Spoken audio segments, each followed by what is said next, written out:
This meeting is being recorded. A mí en lo personal sí me gustó mucho.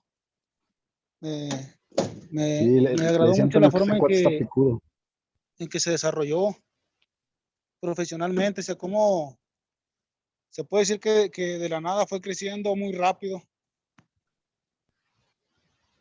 Sí, claro. Pues bueno, ahorita que van llegando tus otros compañeros, vamos a cerrar con Preimpregnados y vamos a ver unos videos así que están padres, que precisamente de muchas tecnologías o de piezas que platicó Benjamín, ya encontré como algunos videos y todo de cómo las fabrican.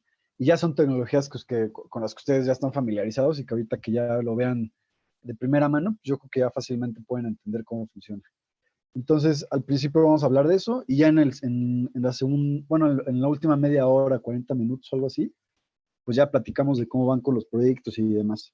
Entonces, pues ahorita en unos minutitos que se van conectando ya comenzamos en 5 o 6 minutitos. ¿Vale? Aquí voy a estar, muchachos. Muy Gracias. bien, Ike. Sale.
Hola, hola muchachos, ¿cómo están todos?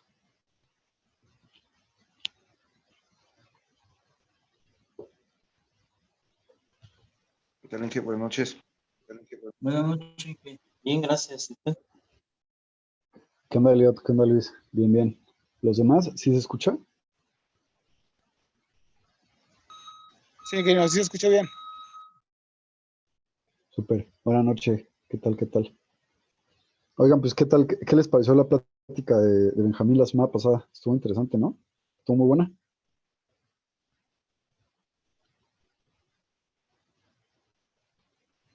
Sí, Inge, bastante completo. Todas las mentorías estuvieron muy bien.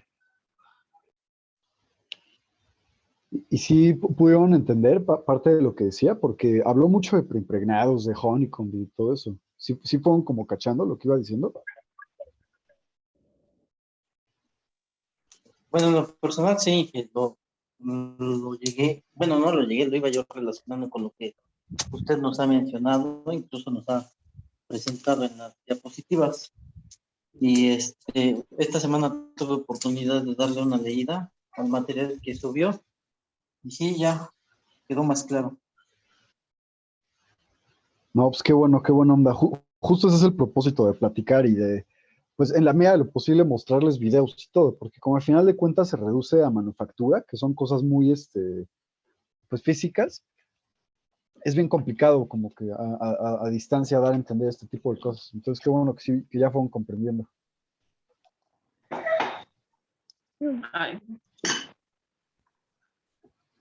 A mí en lo personal yo creo que me costaría mucho entenderlo así, pues, como que a distancia, porque es relativamente intangible, ¿no? Pero bueno, pues qué bueno que ya estamos aquí la mayoría, entonces voy a empezar a presentar mi pantalla y vamos a seguir platicando de preimpregnados ya para terminar, con alguna referencia a precisamente algunas, algunos comentarios que Benjamín nos compartió la semana pasada. Entonces, pues busqué algunos videos que creo que ya les pueden dar así como todavía más visión, más, entre comillas, tacto de los compuestos, y ya de su aplicación, de su manufactura, de su tratamiento y todo en lo aeroespacial, o en lo aeronáutico por lo menos. Entonces, bueno, díganme si ya pueden ver mi pantalla, por favor. Sí, que sí se mira. Sí, Súper, sí, sí. gracias, gracias. Entonces, bueno, para recapitular un poquito rápido, acuérdense, prepregs son fibras preimpregnadas de resina que realmente tienen mejores propiedades, pues, inclusive muchas veces estéticas y sobre todo estructurales, porque vienen con más resina de la que necesita realmente, o sea, vienen muy impregnadas. Entonces, ya que le meten vacío y en autoclave y demás, es como si sudara un poco de esa resina. Entonces, realmente el porqué de los preimpregnados tienen la mejor resistencia estructural es porque, como entre comillas, suda o saca ese exceso de resina, la proporción, como que de resina y fibra, es entre comillas, una disculpa, ay, es entre comillas lo más cercano a lo perfecto, ¿no? Dependiendo cada aplicación y la receta, que a final de cuentas eso se reduce, ¿no? Por ejemplo, así como la receta de curado en un horno es una curva de temperatura a través del tiempo, los preimpregnados tienen una receta un poco más compleja, porque como se curan en autoclave, acuérdense que son unas ollas de compuestos, también tienen la particularidad de que se tiene que controlar la presión. Entonces, esa es como que la ecuación de la curva de curado de un preimpregnado de autoclave. Tienes que controlar no solo temperatura, sino también presión a través de cierto lapso de tiempo. Entonces, también recuerdo que alguno de sus compañeros, inclusive estoy seguro de que no ha estado en estas sesiones, pero comentó que una desventaja o un impedimento de los compuestos eran que no siempre se podían amoldar a geometrías o que se limitaban precisamente a procesos como tejidos de infusión y demás. Pero también recuerden que existen refuerzos de partículas, ¿no? Que son los que dejan este acabado de la imagen, que es como un marmoleado, que es el BMC.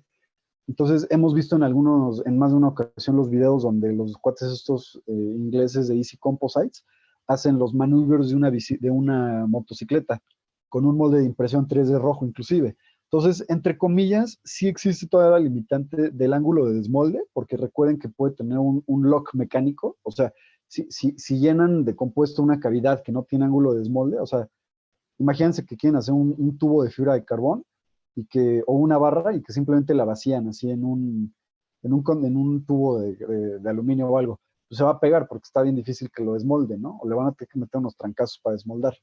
Entonces, sí existe la desventaja de lo que se llama el draft angle, o el ángulo de desmolde mecánico, pero también existen los refuerzos de partículas que, entre comillas, pueden tomar ciertas propiedades, como si fuera una pieza de inyección. No ese detalle de tener los features de montaje, así como las pestañitas y demás, pero es algo parecido y es industrializable. Como esta pieza, ¿no? Esta es la liga del video de Easy Composites. Ya más adelante subimos igual esta presentación para que esté respaldado. Pero bueno, para seguir continuando. Entonces, bueno, esto también lo habíamos platicado. Entonces, las fibras, recuerden que en los materiales compuestos constituyen el refuerzo, ¿no? O sea, es como que toda la tela puede ser de vidrio, de carbón o de Kevlar. Entonces, recuerden que hay clasificaciones de fibra de vidrio. Y miren, ahorita vamos a ver un video muy claro, porque, por ejemplo, inclusive aunque sea fibra de carbón, siguen habiendo clasificaciones como que estructurales en la fibra de carbón. Entonces, Benjamín había comentado que hay maneras en las que SpaceX está fabricando algunos, como que fairings de naves espaciales de SpaceX y demás. Y él comentó un método que hemos platicado, pero que creo que no hemos visto de manera tan gráfica en las sesiones anteriores, que es el filament winding. Entonces, les quiero mostrar un video porque, como anteriormente no habíamos hablado tanto del término, sí lo habíamos comentado, pero no habíamos entrado tanto a detalle. Este es el filament winding. Este es, digamos, que un mecanismo en el que tenemos filamento de carbón, así como si fueran hilos de carbón. En vez de que sea un tejido, es un rollo de hilos, ¿no? Así, unidireccionales.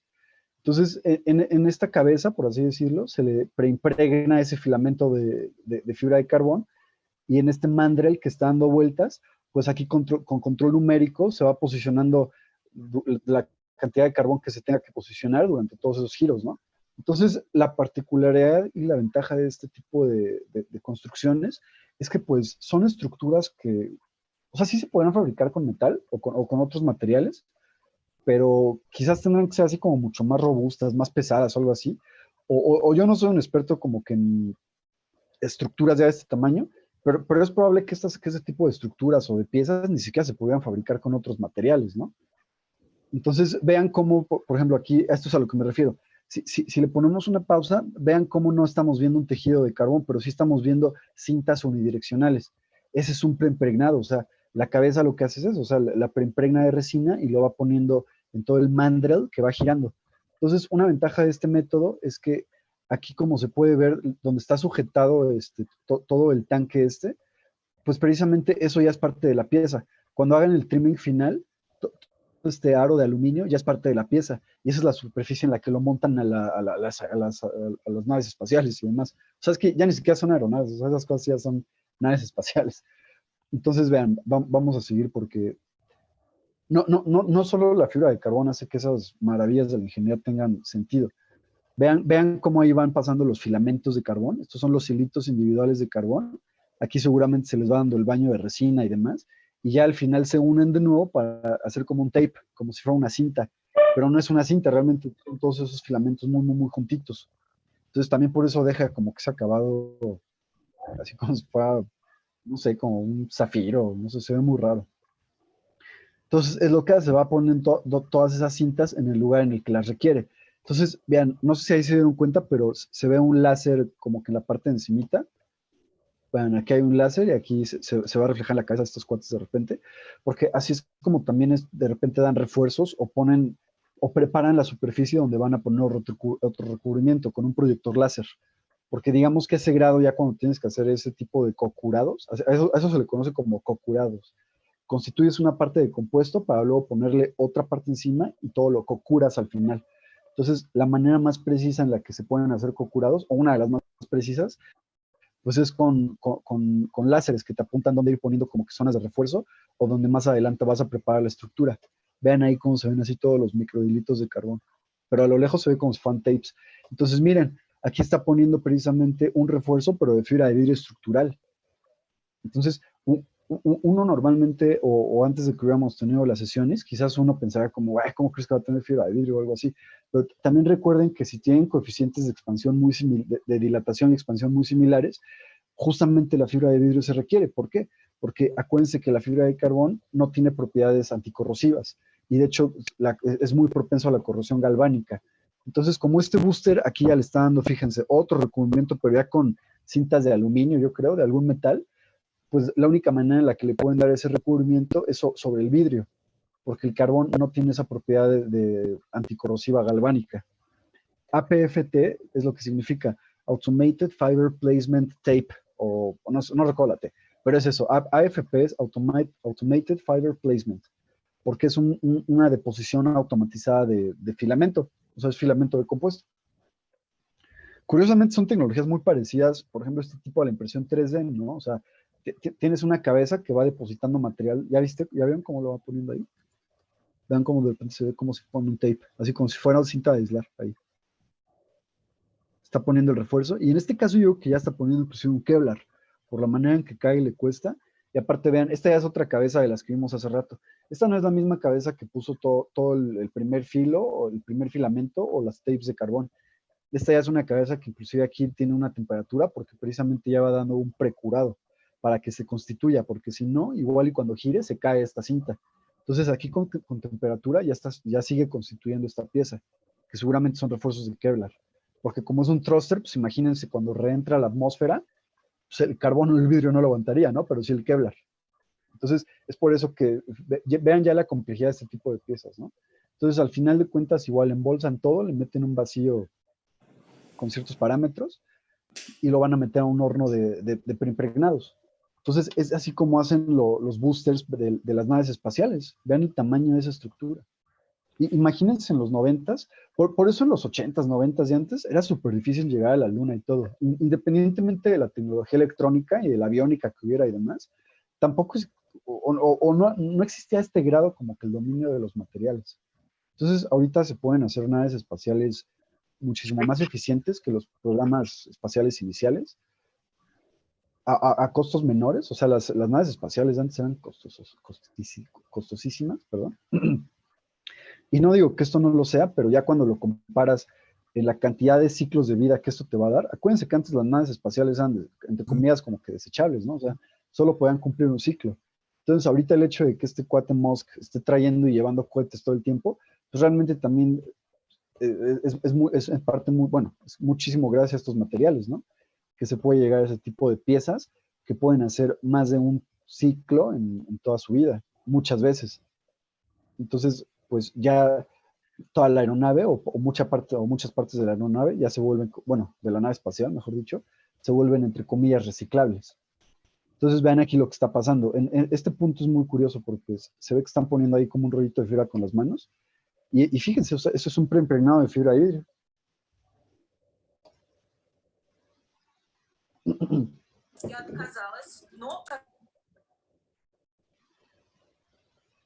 Entonces, por ejemplo, hemos visto anteriormente que es muy importante cuando haces el kitting con la fibra de carbón. Entonces, aquí les voy a mostrar un video de una máquina que precisamente se encarga de hacer el kitting. Estas máquinas es muy probable que las tengan en muchos, más allá de talleres de aeronaves y demás, o fábricas de aeronaves, también las tienen muchas veces en centros de diseño gráfico, porque pueden cortar así como que plotters o planos o routers. Es como si fuera un router, pero con una navaja. Entonces, aquí lo que están haciendo precisamente es todo el kitting de fibra de carbón. No seguramente, es un preimpregnado. Entonces, en la máquina se carga como que el código CNC, que la verdad es que estas Zoom tienen una precisión increíble. O sea, son máquinas así.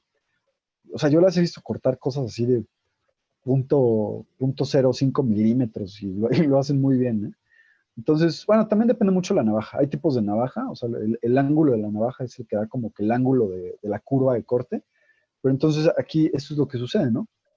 Digamos que lo que pasa es que en esa Zoom, esta es la manera CNC, la manera en la que se ve como en 2 dimensiones. Entonces mete los patterns o los patrones, así literal, es como si fuera textil. Esto también funciona en la industria textil, o sea, así como por ejemplo esta Zoom es una máquina de ingeniería que está diseñada para solo cortar un ply de fibra de carbón a este nivel de precisión, también hay unas máquinas que tú les puedes meter así como unas, no sé, 15, 20 capas de jeans y pues ya te cortan así de un jalón como, no sé, unos 100, 150 jeans, así pares de jeans, así las bolsitas y todo. Porque es lo que hacen, es un kitting de textiles. La diferencia es que el preimpregnado pues es así, quizás miles de veces más caro que la mezclilla. Entonces, la importancia de hacer un kitting es porque como precisamente es un material muy caro y no tienes un rollo así como para echar al aire o desperdiciar, lo que hace este sistema se le llama nesting. Este es un plus que tiene esta máquina Sund en específico. Parece que soy vendedor de máquinas, pero bueno, también les platico para que precisamente conozcan como que tecnologías de alto nivel, ¿no? Entonces, lo que hace este sistema de nesting es que va a acomodar las geometrías dependiendo en ciertas restricciones que tú metas. Por ejemplo, porque aparte recuerden que estas restricciones, como también en muchas ocasiones son refuerzos de piezas de compuesto, deben de seguir cierta orientación.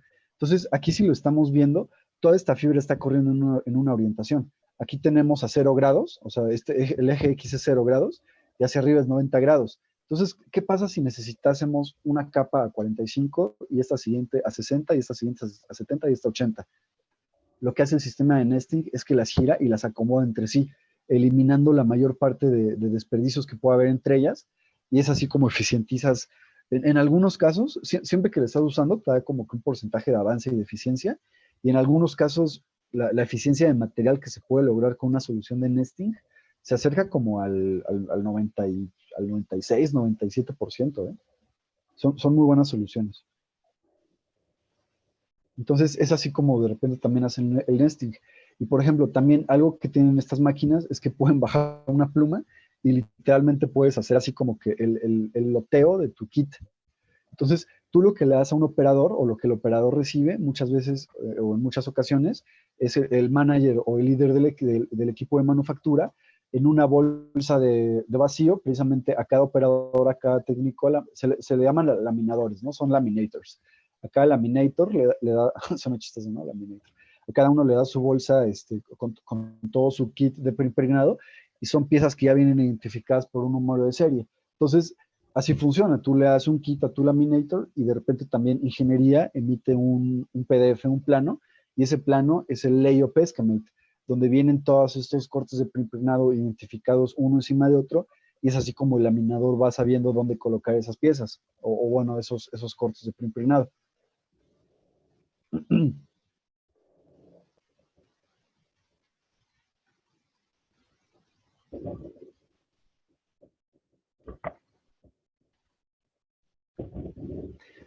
Entonces, bueno, les quería mostrar esas tecnologías porque, pues precisamente, Benjamín platicó mucho de ello y pues, creo que ya lo pueden comprender pues más sencillo, ¿no? Que quizás hace un par de meses o sí. Pero entonces, realmente esa es la importancia de los preimpregnados para ese tipo de industrias. Son industrias de muy alto nivel, que quizás, por ejemplo, en la automotriz, yo el uso de preimpregnados, así como que entre comillas común, se da en la Fórmula 1 o quizás en el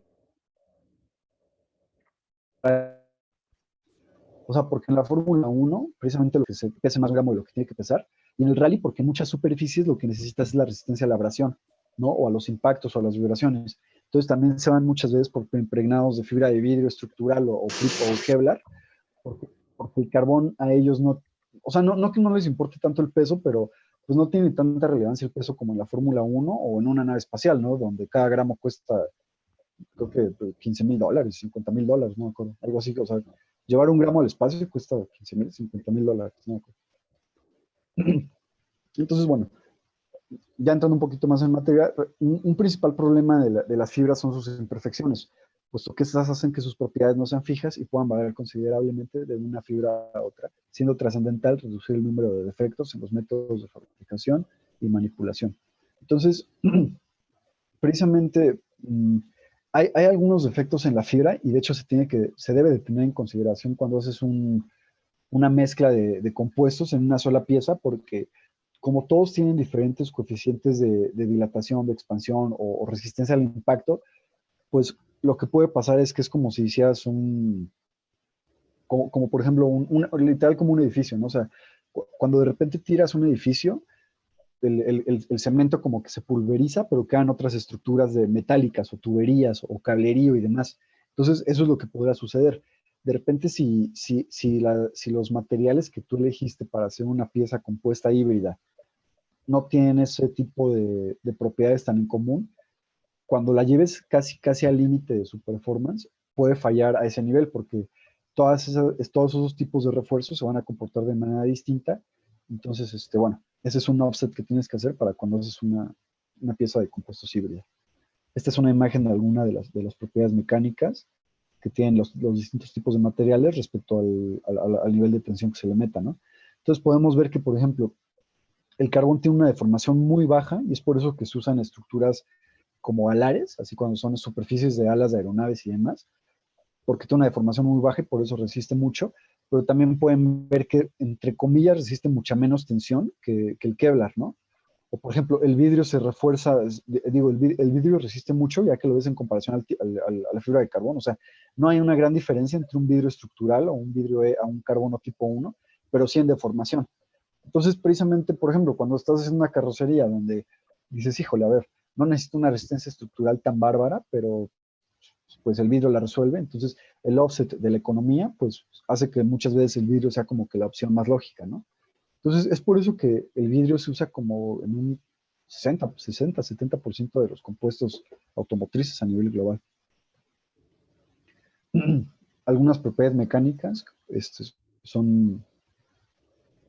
mm, en sí no son como que tan distantes, o sea, pueden parecer números que son entre comillas cercanos, por ejemplo, el diámetro y demás, pero también recuerden que estamos hablando como que de filamentos muy chicos, o sea, ya cuando son picómetros, no hace tanta diferencia ya como que un decimal, ¿no? Acuérdense que son de 3 decimales, ¿no? Las diferencias entre las escalas métricas. Pero ya cuando lo ves en GPAs o en escalas de resistencia y sobre todo de alargamiento, ahí es donde ya puedes ver que tiene una gran diferencia. O sea, por ejemplo, vean el Kevlar, o sea, cuando estás hablando de casi 10 picómetros a casi 12 picómetros, pero tienes un alargamiento de rotura de casi 4x o 40x, pues ahí sí ya se vuelve muy interesante, ¿no? Entonces también la fibra de vidrio.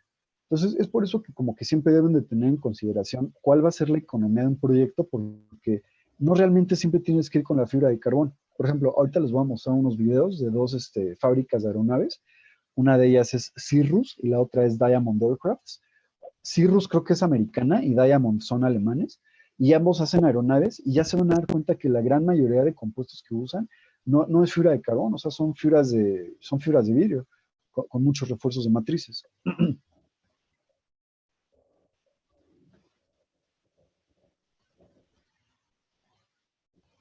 Bueno, este es otro. Mira, aquí está. How Diamond Builds. Diamond es Inge, una empresa alemana. Ajá, una, adelante.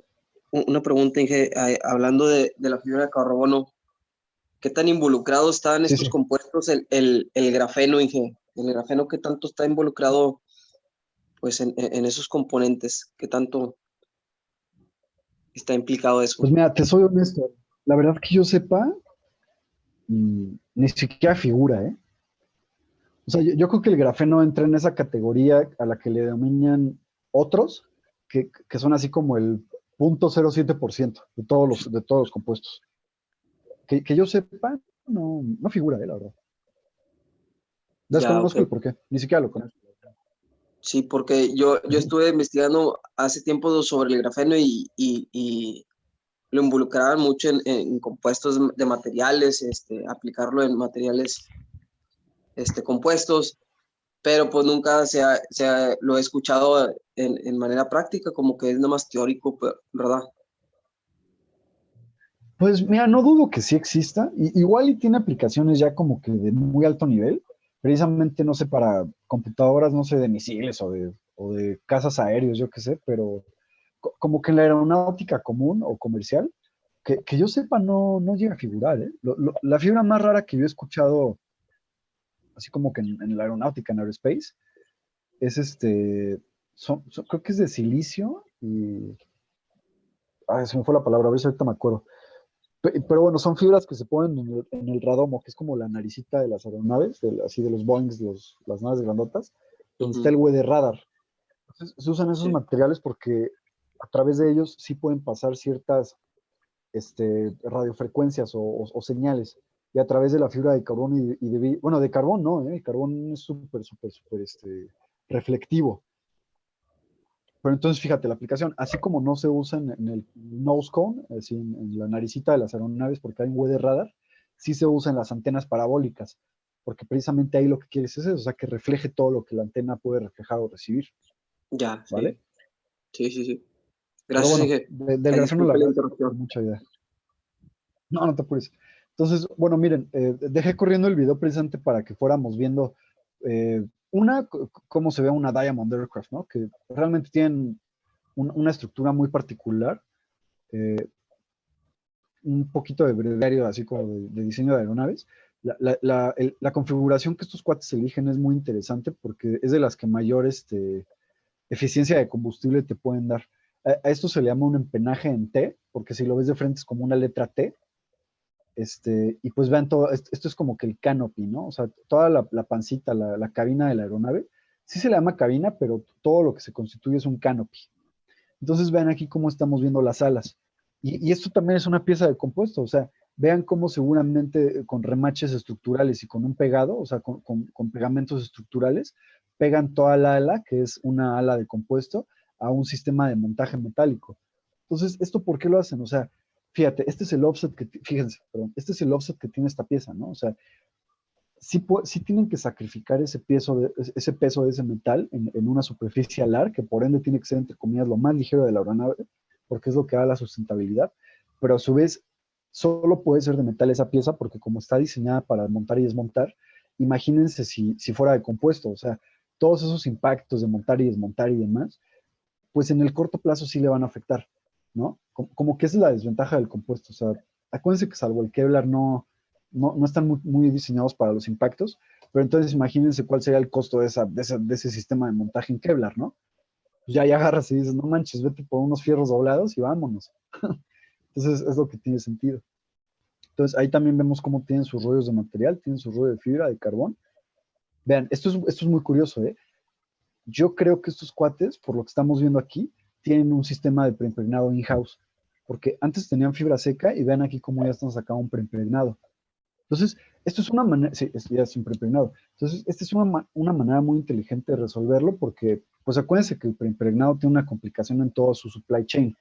Desde que sale de la fábrica de Toray o Tenkate o a quien se lo compres, Tenkate, sí, como sea, pues va a tener que ir en una cadena fría todo el tiempo. Entonces, si tú in-house tienes una capacidad de fabricar un preimpregnado que pues a tu vez como tú eres el OEM, certificas con la FAA y demás, son autoridades aeronáuticas en Estados Unidos, o la EASA en Europa, pues ya puedes como que fabricar tu propio material para tu aeronave. Entonces, imagínense los costos que eso baja. O sea, ahí ya ni siquiera tiene sentido mandar fabricar eso a China, porque dices, pues, ¿para qué lo mando a fabricar a China si yo fabrico mi material literal? Entonces, aquí ven lo que estamos viendo. Esta parte de abajo se le llama el intra-2. Cuando tenemos una ala, la parte de abajo se le llama intra-2 y la parte de arriba es el extra-2, ¿no? La parte de abajo es la que, bueno, en conjunto generan la sustentación, pero la que recibe las cargas que empujan la aeronave hacia arriba es el intra-2. Entonces, ven aquí cómo estos cuates hacen todo su sándwich, ¿no?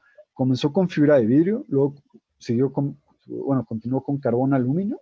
Esto es muy curioso porque es un tejido híbrido con aluminio y carbón, y lo que sucede es que recuerden que muchas aeronaves tienen que o deben de cumplir con certificaciones para resistencia de relámpagos. Entonces, muchas veces se les pone ese mesh con aluminio o con cobre. Hay unas que tienen un copper mesh, precisamente para que disipe las cargas estáticas.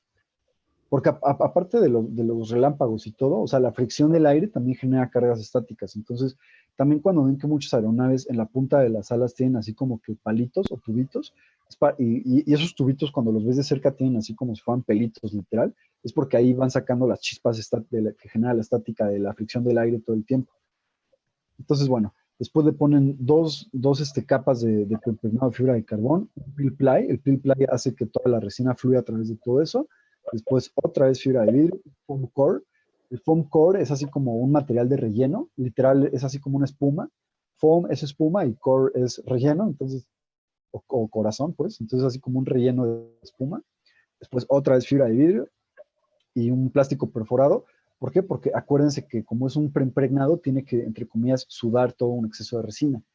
Entonces ya después ponen otra vez la bolsa de vacío, le meten vacío de más y lo curan en un horno. Ahí se ve cómo le están metiendo. Entonces le dan su curva de curado, desmoldan y ya tienen el intrados constituido. Le ponen los spars, que son los largueros, que también son de compuesto. Estos inclusive muchas veces llegan a ser de fibra de vidrio estructural, porque justamente lo que quieres es que la aeronave está diseñada para que las alas también tengan cierta elongación y ciertas vibraciones.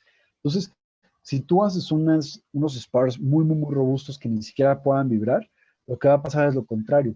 Cuando lleves esa pieza casi al esfuerzo, se ve así como si las alas empezaran valga la redundancia, a aletear, así como si fueran así patos, que van hasta que ¡pah!, se fracturan las alas y se cae la aeronave. Hay videos de la Primera, Segunda Guerra Mundial de aeronaves que les pasa eso. Así que los van grabando y empiezan a vibrar ¡pah!, y se deshacen en el aire, porque no eligieron los materiales con la suficiente elongación que requerían. Bueno, entonces ahí le van poniendo los ribs, que son las costillas. Estas muchas veces sí se hacen de fibra de carbón, porque pues, con 2, 3 capitas las haces con preimpregnado de volada. Y también tienes otros como canales o cavidades, porque pues precisamente en la mayoría de los casos la gasolina o los depósitos de combustible los pones en las alas. Y también las alas necesitan pues luces en las puntas, alerones, flaps, otras superficies, donde vas a montar actuadores. Entonces vean ahí cómo antes, esta es la primera capa que acabamos de ver cómo hicieron, que se llama el intra-2, la parte de, bueno, fíjense, en este caso yo que hicieron el extra-2, que es la parte de arriba. Entonces, aquí igual ya habían fabricado no, sí estábamos bien. Estaban fabricando el intra-2, le pusieron los spars, los ribs y todo, y luego habían fabricado el extra-2, que es la parte de abajo del ala. Ahí solo lo estábamos viendo boca arriba.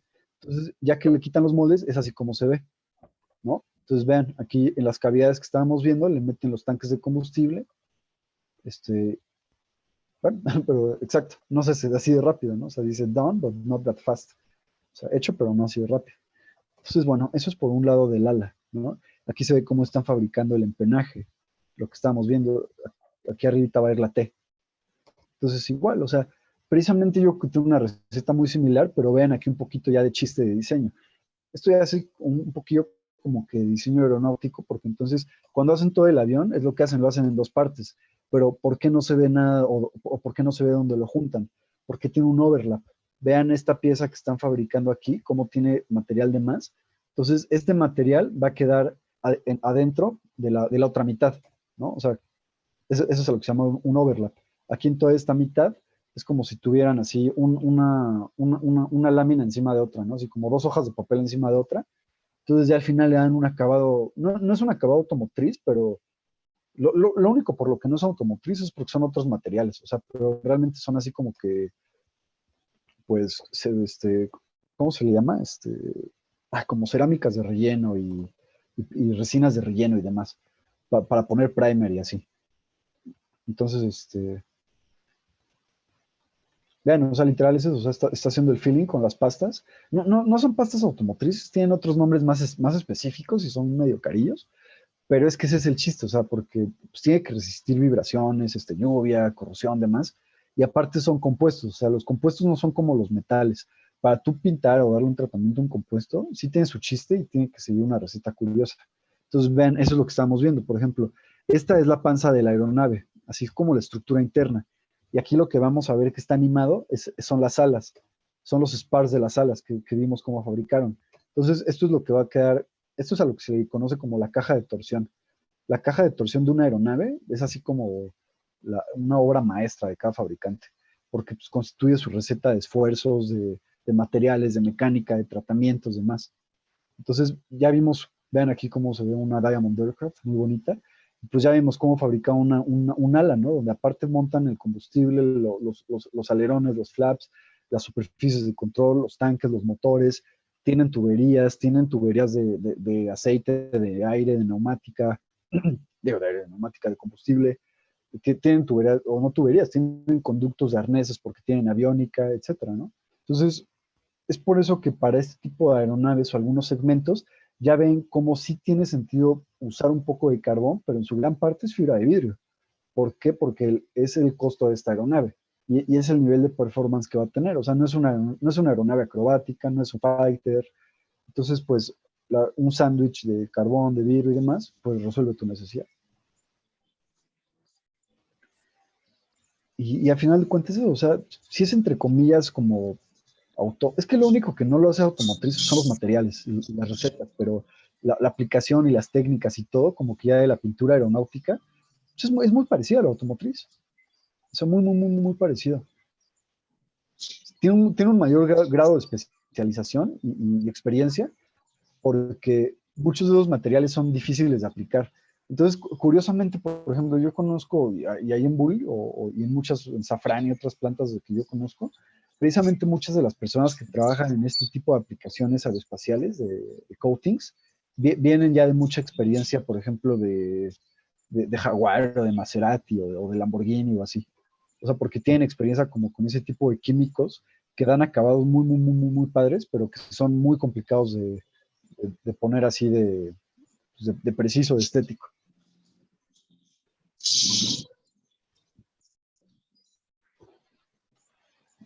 Esas son todas las superficies de control que les comentaba. O sea, ya vimos cómo fabricaron el ala burda, pero ya ven cómo también se le ponen, estos son los flaps.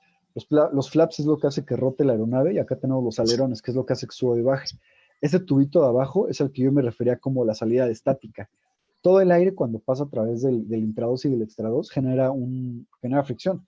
Y esa fricción, por ende, genera estática. A pesar de que sea una superficie de compuestos pintada y demás, sí va a generar estática por las propiedades de cualquier material, y es por aquí por donde van a salir como que esas chispitas o como que ciertos, así, sí se ve como si fueran chispitas o se escucha que truena, porque por ahí va sacando toda la estática. Vean también, o sea, así como las alas dan la sustentación y hacen que la aeronave suba y baja, pues también le montan los motores. ¿Alguien tiene su micrófono encendido? ¿Pudieran checarlo? Se escucha mucho. Por favor, gracias. Entonces, también en las alas tienen montados los motores, y realmente estos motores sí son muy pesados. O sea, en algunos casos pueden llegar a pesar, no sé, unos, no sé, si 250, 280 kilos. Hay unos Rotax que son deportivos, esos pesan como 265, 280 kilos.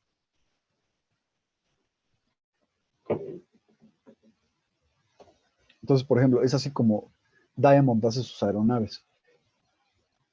Ahora, por ejemplo, hay otra empresa americana, son Cirrus, y Cirrus también este segmento, Diamond no son kit aircrafts, o sea, porque Diamond sí son como que producción de serie, pero Cirrus me parece que sí hace kit aircrafts. Entonces, estas aeronaves kit es a lo que tú de repente puedes comprarla por internet, si eres así un residente americano, y muchas veces te llega una cajota para que tú construyas tu aeronave, o si tú eres un piloto, puedes pedir tus refacciones así por mensajería, y te va a llevar una cajota con tus kits así de piezas. Entonces vean aquí lo que hacen, o sea, Cirrus tiene una filosofía distinta, ¿no? Y ya lo ven desde que estaban usando algunos ribs de metales, pero todo se reduce a compuestos, porque su segmento también les tiene que dar tiempos de ciclo muy, muy, muy similares. Entonces ven aquí cómo también construyen sus aeronaves por la mitad. Aquí ya tienen algunas piezas desmoldadas que después van a cerrar así como si fueran huevito Kinder, literal. Entonces vean ellos cómo aquí están poniendo seguramente ciertos segmentos de honeycomb, parece ser honeycomb, y aquí ya igual le dieron un refuerzo, pero eso también es vidrio, o sea, vean el color del vidrio. Estos son sus spars, sus largueros de carbón. Ellos usan largueros de carbón. O sea, ya ven cómo hay distintas filosofías de diseño y de uso de materiales. Así como Diamond las usaba, eh, usaba spars de fibra de vidrio con montajes de metálicos, vean cómo Cirrus usa largueros continuos de compuesto. Y vean cómo todo el fuselaje tiene como un core de vidrio y al final una capa de carbón. Pero a todo eso al final le montan un ala, que el ala es como que entre comillas monolítica, vean ahí cómo le están poniendo a la mitad, y ya que lo cierren le montan todo ese larguero ya que constituye el ala así como que monolíticamente. Entonces, pues esas decisiones realmente se basan en términos de muchas veces de facilidad de mantenimiento, ¿no? Porque a final de cuentas, si algo pasa o si no sé, un pajarazo o cualquier cosa, pues ¿dónde le tienes que hacer el mantenimiento a tu aeronave y qué tan complejo va a ser el mantenimiento? Entonces, por ejemplo, una Diamond Craft, pues está muy bonita y demás, pero imagínense que eso pasa, ¿no? O sea, le metes un guamazo a un ala y pues de volada, o sea, igual y unas pernoctas un par de días, de semanas, pero en eso llega el reemplazo del ala y vuelas. pero ahora imagínense, se le rompe un ala a un Cirrus que tiene todo un larguero, ¿no? O sea, y no sé, la complejidad de esa reparación, igual ni siquiera es posible, no lo sé. Depende del guamazo, ¿no? Entonces vean cómo Cirrus también usa muchos otros componentes como que de metal. Entonces, también por eso tienes que como que saber jugar con recubrimientos o remaches estructurales y de posición, porque los compuestos o la fibra de carbón, así como se lo repito, ¿no? Para que se les quede bien grabado, sí es propenso a la corrosión galvánica. Entonces, debes de saber dónde pones remaches o refuerzos de vidrio, porque tienes que jugar con metales. Vean aquí como estamos viendo parte del power plant y esta etapa es de carbón. Entonces vean cómo tiene todos los remaches, que seguramente son de acero o de titanio, en el mejor de los escenarios, porque si fueran de aluminio o de otro metal, la corrosión galvánica pues empieza a comer todo ese barreno en la pieza de carbón.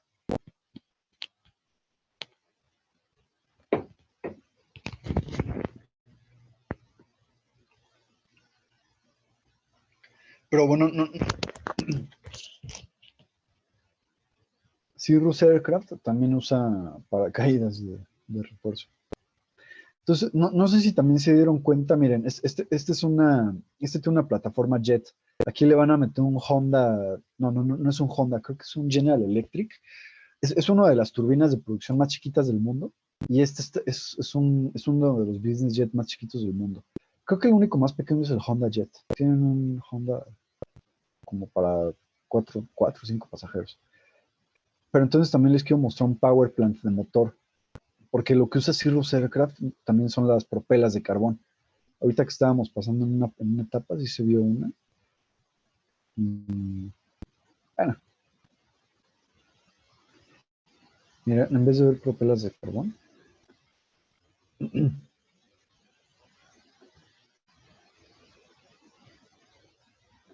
hay una empresa que se llama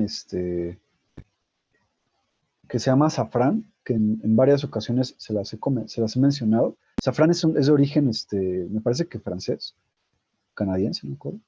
Y ellos lo que siempre han como que innovado, han sido muy buenos, es como que en identificar nuevas aplicaciones o tecnología de compuestos, ¿no? Entonces, no sé si ellos bien son pioneros del RTM o del BART, pero ellos descubrieron una manera en la cual se empezaron a fabricar los álabes de las turbinas. Aquí estamos viendo una turbina, es una CFM, es de las turbinas de fabricación más grandes, así que existen, y esos son los álabes de la primera etapa. Ahí lo que estamos viendo, estas partes, son los álabes. Esta primera etapa es la que está encargada de mover una gran masa de aire, una gran cantidad de aire, que después aquí se va a comprimir, se le inyecta combustible y demás, y es aquí donde se mete toda la potencia, todo el thrust. Entonces, esta es la filosofía de este tipo de motores grandes, ¿no? O sea, tiene que mover una gran masa de aire para mezclarlo con combustible y después sacarlo a presión. Entonces, por eso pueden levantar tantas cargas, ¿no?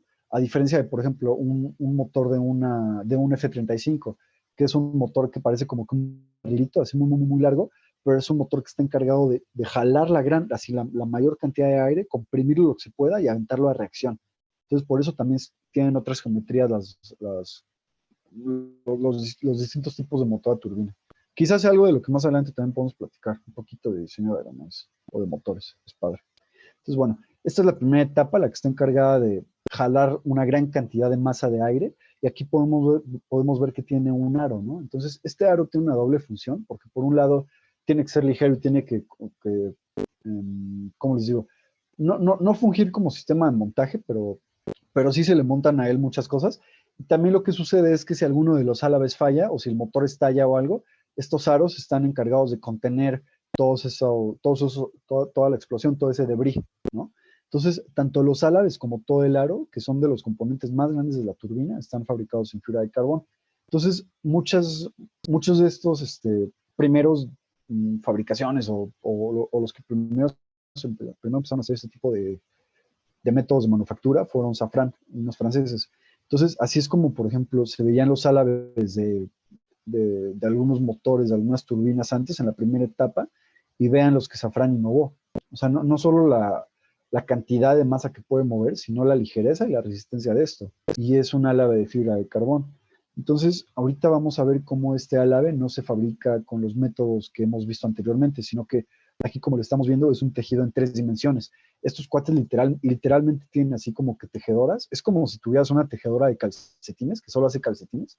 Esos cuates tienen una tejedora que solo hace álabes. Entonces hace esas geometrías tridimensionales de fibra de carbón, que ya ahorita las meten en un molde como de RTM, le ponen un contramolde a presión, hacen la infusión de la resina y ya cuando desmoldan es como se constituye, es como si fuera un calcetín de carbón literal. O sea, es un tejido 3D de carbón. Entonces ya cuando le meten el ciclo de curado, que es por supuesto que es de autoclave, se le pega todo el borde de ataque creo que es titanio, porque pues cualquier piedrita o demás, el carbón no lo va a resistir, pero sí el titanio. Entonces, vean anteriormente cómo se fabricaba todo el álabes solo de titanio, y ya después no necesitas nada más que el vein, así, el vein es, déjenme hago la pantalla grande.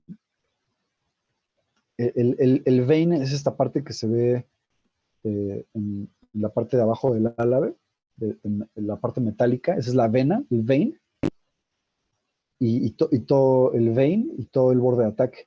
Entonces vean como una pieza que anteriormente era fabricada toda en metal, pues no sé, como que pesa muchísimo menos, es muchísimo más eficiente, entre comillas es reciclable, no sé, o sea, es muchísimas ventajas, o sea, hasta su fabricación es más sencilla, curiosamente, o sea, es mucho más fácil hacer un RTM que tener que estar maquinando titanio a ese grado de precisión todo el tiempo.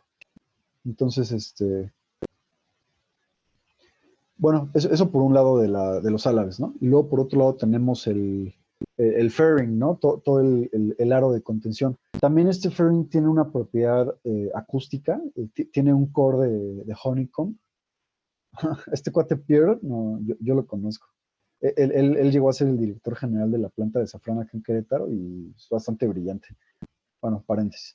Entonces, bueno, es así como Safran usa tanto preimpregnados para hacer todo el aro de contención con honeycomb y con fibra de carbón preimpregnada, que aquí estamos viendo. Vean este moldezote, o sea, aquí está poniendo su preimpregnado este cuate, ese es un álabe, pero vean, este es un molde de todo el aro de contención. Es un molde complejo, o sea, vean cuántas piezas tiene, debe de ser un embolsado muy complejo y es de preimpregnado. Entonces, aparte de eso, imagínense el tamaño del autoclave donde tienen que meter todo esto. O el tamaño es que no, esto no es de horno, esto es de autoclave. Y al final de eso ya lo maquinan y es así como le dan como que las tolerancias y la geometría final. Entonces vean, al final ya lo montan y voilà, ¿no? Se mueve una gran cantidad de masa de aire a través de ese conducto, se comprime y pues realmente ese motor sí llegó a ser mucho más eficiente que sus generaciones anteriores que usaban muchos metales.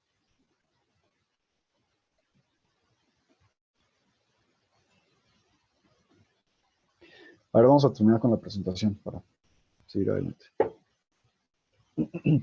Bueno, hemos hablado de matrices. Recuerden que en este caso y todos los ejemplos que hemos visto, casi siempre van a ser resinas epoxi y poliéster, como dice, a las cuales se les hacen variar sus propiedades mecánicas y químicas para que se adapten a las necesidades requeridas por el producto final. Esto quiere decir que se les da una curva de curado y una curva, o no una curva, una mezcla correcta para obtener sus propiedades químicas óptimas y mecánicas para lo que el producto final requiera, ¿no?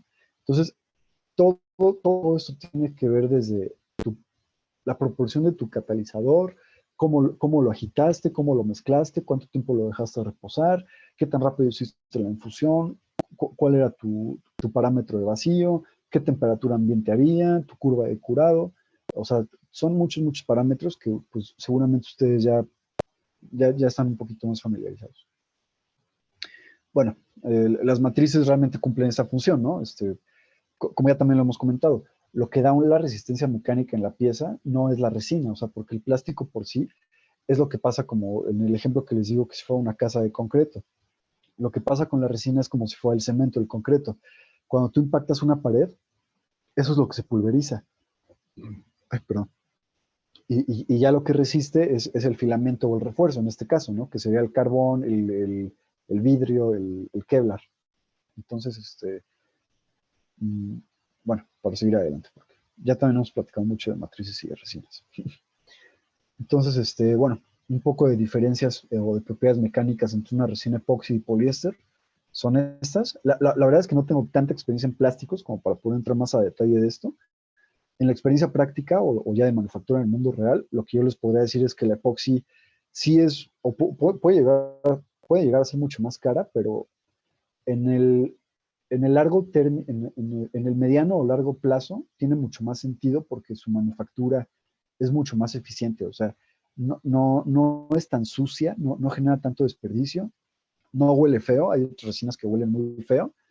eh, no consume tantos materiales. Por ejemplo, hay otras resinas que donde mezclas una cosa tienes que mezclar solo eso y donde mezclas otra cosa solo otro componente. Y con las resinas epóxicas la ventaja es que puedes ir haciendo una mezcla progresiva.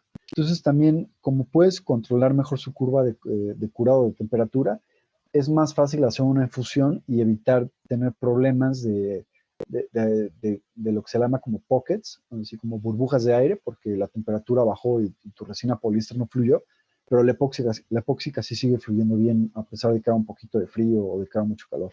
Entonces, como que en el mediano largo plazo, la resina epóxica te va a dar tu workflow más eficiente de producción en tiempos y volúmenes, por así decirlo.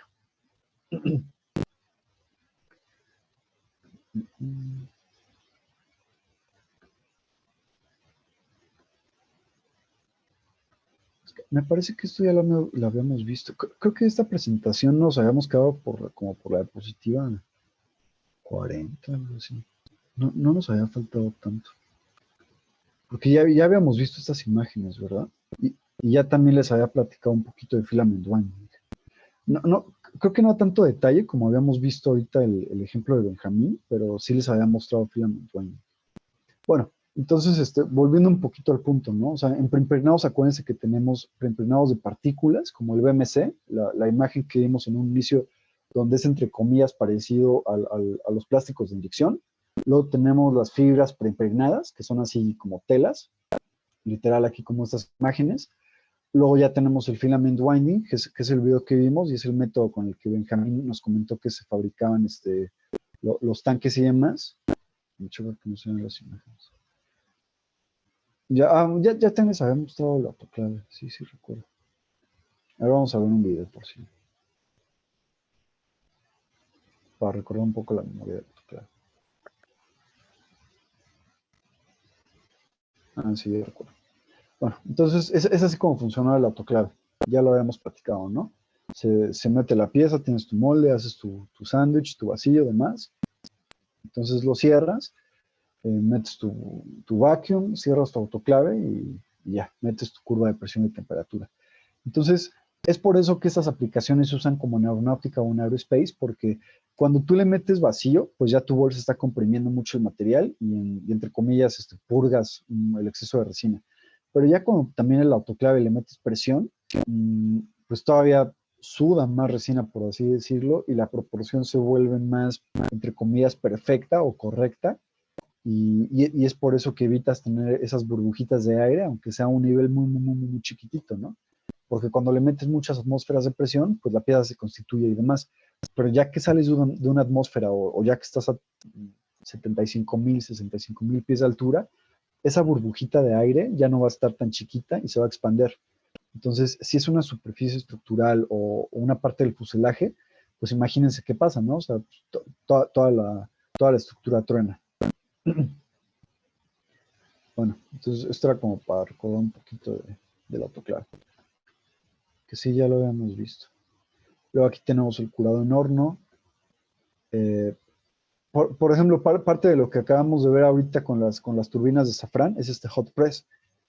Digamos que lo que hacen ellos, estos cuates de Safran, es que meten su tejido 3D en un molde, luego le meten el contramolde, obviamente tiene el pre-ply y todo, y ya después le meten temperatura y cuando sacaban el molde es cuando sacaban todo el álave, así como si fuera una hojita de carbón, pero en 3D, ¿no? Entonces, consideraciones, el ángulo de desmolde, el draft angle para que no tenga un lock mecánico la pieza.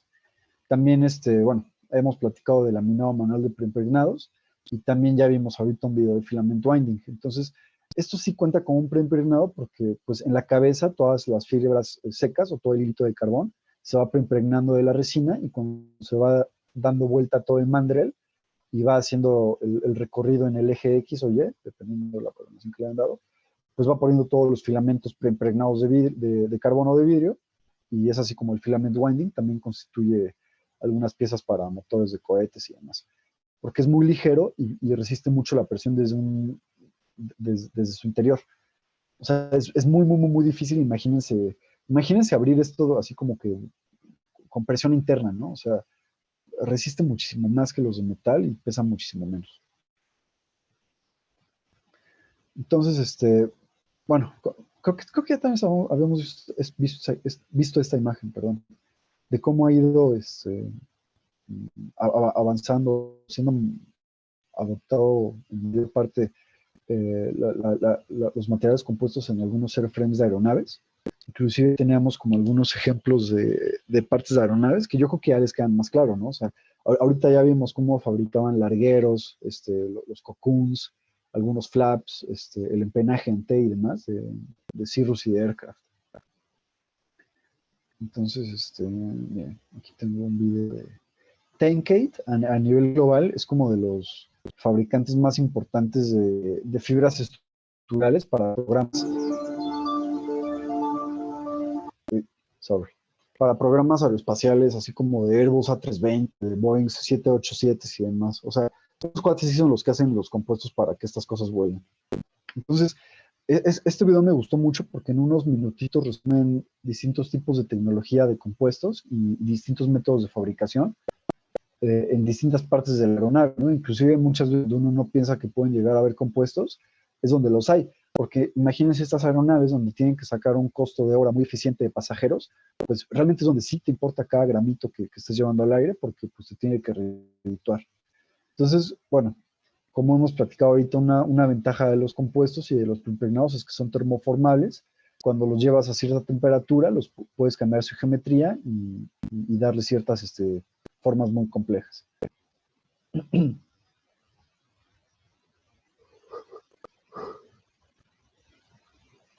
Por ejemplo, ahí estamos viendo cómo todo el panel de los asientos muchas veces se hace de compuestos, porque pues es una pieza que le puede dar muchísimos tiempos de ciclos de vida útil, tiene propiedades higiénicas, tiene propiedades como o sea, que no genere malos olores y demás. Entonces, por ejemplo, en el piso tienes otro tipo de sándwiches, ¿no? Porque lo que necesitas es resistencia estructural, pero muy poquito peso, solo para que la gente o haya cargo encima de esa cosa, ¿no? Entonces usas el honeycomb. Y es honeycomb de aluminio, ¿no? Porque el honeycomb de Nomex, pues, no tiene quizás esa resistencia. O, por ejemplo, los maleteros tienen otras funcionalidades, como lo dice, la resistencia química, la resistencia a impactos, electromagnética, por algunos radares o demás de la aeronave, o inclusive algunos arneses que corren a través de todo eso, arneses de comunicación, deben de tener como que shield electromagnético, y por ejemplo aquí en las salas, ¿no?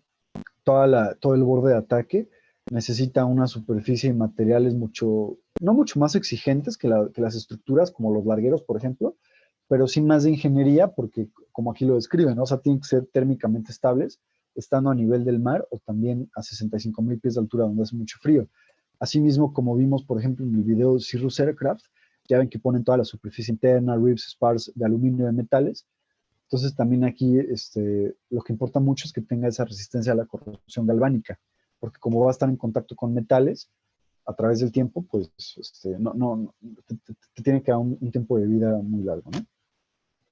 Por otro lado, como va a estar cerca no tanto por el combustible, pero sí quizás de los gases que puedan emitir a altas temperaturas las turbinas, estando en tierra o demás, también tiene que ser resistencia a las flamas, o inclusive si algún arnés o X llegan a cachar fuego, que es muy difícil porque tienen muchos recubrimientos y sistemas de redundancia, pues también te importa que tu superficie o tu borde de ataque no cache fuego, ¿no? Es como redundancia de materiales inclusive. Y por ejemplo en los SPARs, ahí es donde estamos viendo que quizás por la capacidad de producción y por el tiempo de vida de estas piezas, es donde sí tiene sentido irte a un WIF. Entonces aquí vamos a ver cómo estas piezas de ingeniería, aquí como dice, ¿no? Engineered Reinforcement, es una orientación de ingeniería, se diseña la ingeniería de esta pieza, pues escoge un tejido que tenga los refuerzos en las direcciones que tú requieras y haces la cantidad ¿cómo les digo? de layers en el sándwich que tú requieras. Entonces también la ventaja de estas piezas es como aquí lo dice, o sea, tiene que ser, no weldable porque no es una soldadura, es que bueno, es una soldadura química y cada fabricante tiene como que sus términos. Mayormente se le conoce como bonding, así como es B de burro o NDING, bonding, porque los compuestos los pegas y cuando los pegas son pegamentos estructurales y lo que haces es un bond, haces un bonding. Pero por ejemplo, Tenkate, a su tipo de pegamentos adhesivos les llama welding, porque entre comillas sí es como si fuera una soldadura química. Y de hecho sí hay materiales que se les denomina como soldadura plástica, soldadura química. Y luego vean, por ejemplo, en todos, también los alerones y los flaps y los spars y todas las superficies de control, pues por dentro también deben de ser muy ligeras, o sea, no pueden estar huecas porque pues, necesitan recibir esfuerzos o necesitan que a través de ellos pasen ciertos cables o tuberías. Entonces también los fabricas de compuestos que tengan mucha resistencia a las flamas, a los químicos, a ciertos otros hidrocarburos y demás, porque a través de ellos sí van a estar pasando todos los sistemas hidráulicos, neumáticos y de combustible, así como de comunicaciones en muchos casos. Y por ejemplo, vemos la aplicación de los paneles, ¿no? Así como precisamente todo este panel, o sea, tanto la pared como las costillas pueden ser de compuesto, vean cómo también es curioso que los sistemas de unión o de welding sean de un compuesto reciclable. O sea, son rígidos, son resistentes, pero como son piezas que sí son propensas a romperse y que inclusive pueden estar diseñadas para romperse, antes de que se rompa un spar o el fuselaje, tienen que ser reciclables. Entonces vean cómo se diseña una superficie con ángulos de desmolde que sale, que esa pieza quizás sale como de un solo molde con un cold plate o así como con un contramolde. Se hace un trim y pues puede ser un sándwich de puro vidrio, son vidrios estructurales. Entonces, en todas las superficies se diseña para que haga bien el bonding, ¿no? Se le pone el pegamento en donde tenga que pegar, se comprime y se cura. Esos también son bondings de autoclave, yo creo. O sea, se hace el curado en autoclave de esos pegamentos estructurales. Pero pues vean todas esas aplicaciones de una aeronave, ¿no? O sea, porque muchas veces cuando la ves de lejos o cuando no estás tan familiarizado, como que parecen ser muchos fierros y demás, pero lo que sucede es que en realidad tienen recubrimientos y por eso no se ve como si fuera el carbón o no se ve el tejido, porque tiene un recubrimiento para, pues por lo que les digo, o sea, para el combustible, para los aceites o hasta recubrimientos para radiofrecuencias. Entonces, bueno, Tenkate y Toray son muy buenos fabricantes de fibra de carbón.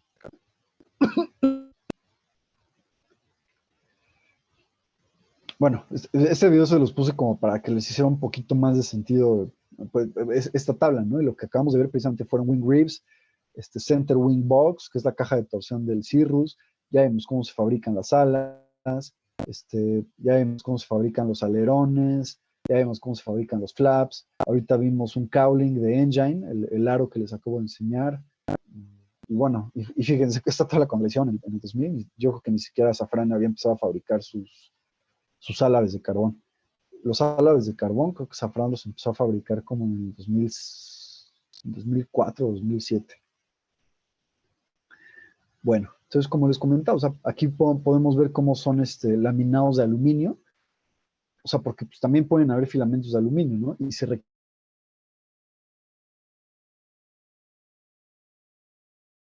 requieren todo el borde de ataque, como que se disipen en toda la estructura, porque acuérdense que una aeronave es como una caja Faraday, ¿no? O sea, un rayo puede caer de un extremo a otro y todas las computadoras y toda la aviónica está aislada, está diseñada para no freírse con todos esos como descargas. Inclusive descargas entre sistemas, o sea, si un sistema o si un arnés de comunicación se fríe o se corta, hay otras veintitantas maneras en las que estos cuates diseñan que la comunicación no se pierda. Entonces, por eso se usa como que el aluminio. Por ejemplo, también podemos ver que se usan sándwiches de carbón con honeycomb o demás en estas otras superficies que sí te pueden dar mucha propiedad aerodinámica, pero pues realmente no tienen una gran carga estructural, ya que lo ves en términos reales. O sea, la gran carga estructural está a lo largo de toda la aeronave, del fuselaje y de sus alas. En estas zonas lo que necesitas es una gran propiedad aerodinámica, sí una rigidez mecánica, pero sobre todo muy poco peso. O sea, porque como son superficies de control alares, lo que menos quieres en esas superficies es que pesen. Entonces, es por eso que evitas la gran mayoría de metales en esas zonas. Y bueno, todo lo demás, pues igual ya no hay de otra, ¿no? O sea, sí necesitas como que metales por razones X y Y. Entonces, bueno, hay algo en lo que se le llama en la industria aeroespacial aeronáutica como aeroestándar. Esto significa que no todos los materiales están certificados para aeronavegar. Aeronavegar es que algo esté certificado para estar en el aire. O sea, cualquier cosita que está en el aire debe de ser un aeroestándar, ya sea un cable, un tornillo, hasta el tipo de piel de los asientos, hasta el tipo de tela de los cinturones, todo debe tener un aeroestándar y debe estar certificado son como entidades o agencias que cada país o cada región tiene, como que rigen qué es lo aeroestándar o los grados de aeronavegabilidad de las aeronaves, valga la redundancia. Esto quiere decir que, por ejemplo, uno literalmente sí puede ponerse a fabricar un avión en su cochera, pero ese avión va a tener sus limitantes. Entonces, solo lo vas a poder volar en un aeródromo a cierta altura, no te puedes alejar, demás. Pero, por ejemplo, ya cuando tienes otros aeroestándares, ya puedes certificar tu aeronave con otros sistemas, otros radares y demás. Perdón, quizás para tomar un vuelo regional, ¿no? Entonces, ahora, por ejemplo, imagínense el grado de certificación de Tenkate o de Toray para poder hacer así, o para poder vender material que ellos dicen que está diseñado para hacer un larguero de un Airbus A380, ¿no? Como el que acabamos de ver en el video. Entonces, bueno, esto solo se los quería acomodar un poquito de breviario, que de hecho aquí está una super falta de ortografía, pero eso es a lo que se le conoce como el aeroestándar de los compuestos, y es algo que el fabricante te dice, ¿no? Entonces, bueno, es un poquito de breviario cultural del aeronáutico. Porque también te tienes que asegurar de eso, ¿no? Hay veces que te llegan requerimientos y que pues ya le dices al fabricante, al OEM, ¿no? Así como de, oye, cuate, ya sabes que tu pieza requiere un aeroestándar y que no te puede costar tanto y que el material que tú quieres cuesta tanto y que hay una fila de espera de 4 meses. Entonces hay que tener mucho ojo con eso, ¿no? Entonces, bueno, este es como un tag o muchas veces el tipo de información que van a encontrar ustedes en un rollo de preimpregnado. Aquí simplemente, si ustedes lo compran, en vez de stocks, pues ya va a decir como, no sé, Mickey Mouse SASB o Aerocompuestos Mazare Motors SASB, lo que sea, el cliente. ¿Esto por qué? Porque todas estas entidades, como Toray, como Tenkate y demás, tienen que reportar a quién le están vendiendo fibra de carbón. Entonces, muchas veces tú no puedes tener acceso a preimpregnados a menos de que no tengas un contrato pues que el Departamento de Defensa de Estados Unidos diga, sí, a ver, sí, Adman Leku, por ejemplo, nosotros a veces, sí tienen que recibir un rollo de preimpregnado porque hay una orden de compra que está respaldada por una empresa americana. Entonces, yo ya sé que la fibra de carbón que estos cuates fabriquen va a terminar en una aeronave que sí tiene un certificado y que sí es aeronavegable en Estados Unidos, ¿no? Entonces, es muy curioso porque, por ejemplo, toda la fibra de carbón preimpregnada que nosotros fabricamos o que la mayoría de contratos para cierto mercado americano se fabrica, tienes que también cocinar los cachitos de scrap que te queda y mandarlos como si fueran scrap. O sea, literalmente aquí no se queda ni la basura. O sea, todo lo que llega del preimpregnado, lo fabricas, lo curas y el scrap lo curas y lo regresas. ¿Por qué? Porque imagínense que de repente, pues no sé, así se empieza a haber una fuga de preimpregnado y alguien está haciendo un misil en su casa, ¿no? Entonces, eso es algo que el Departamento de Defensa de Estados Unidos no quiere, o que la FAA no quiere, ¿no? Que cualquier cuate tenga acceso a materiales, pues de ese nivel. Entonces, siempre se identifica quién es el cliente final de un rollo de ciertos tipos de materiales. El lote, que pues ya depende de cada fabricante cómo identifique su lote, si es por fechas, yo qué sé. Viene seriado el rollo, todo esto es trazabilidad. Igual cada fabricante tiene su código de fibra de carbón, pero por ejemplo aquí lo que estamos viendo es, no sé, es un Textream 1042RW. Bueno, aquí no tengo ni idea de qué sea, ¿no? Es que cada fabricante tiene como que su código. Entonces, aquí lo que haces es que literal agarras este código, le das copy-paste en el catálogo del fabricante y es donde ya te arroja todas las propiedades. Es por eso que mucho de esto se reduce como a ingeniería de materiales. O sea, porque ni siquiera la propia el propio tag del material te va a decir qué es. Bueno, te viene la cantidad en metros cuadrados o muchos americanos lo manejan en yardas, entonces también deben de hacer un poquito de su conversión, ya sean metros cuadrados o yardas. O si no, también lo pueden encontrar en metros lineales, pero es muy raro que lo encuentren en metros lineales, siempre se lo van a encontrar en metros cuadrados o yardas. Y la fecha de fabricación. La fecha de fabricación viene porque recuerden que es un preimpregnado que es de cadena fría. Entonces, desde que lo fabrican hasta que lo curas, tiene un tiempo de shelf, como de almacén. Entonces, es muy importante que conozcas la fecha en la que tu preimpregnado se fabricó, porque si, no lo quieres usar cuando ya no tiene tiempo de vida útil. Entonces, algunas consideraciones de los preimpregnados es que el material se recibe debidamente embalado, termosellado y congelado para su correcta conservación el mayor tiempo posible, por lo que les acabo de comentar, que es cadena fría.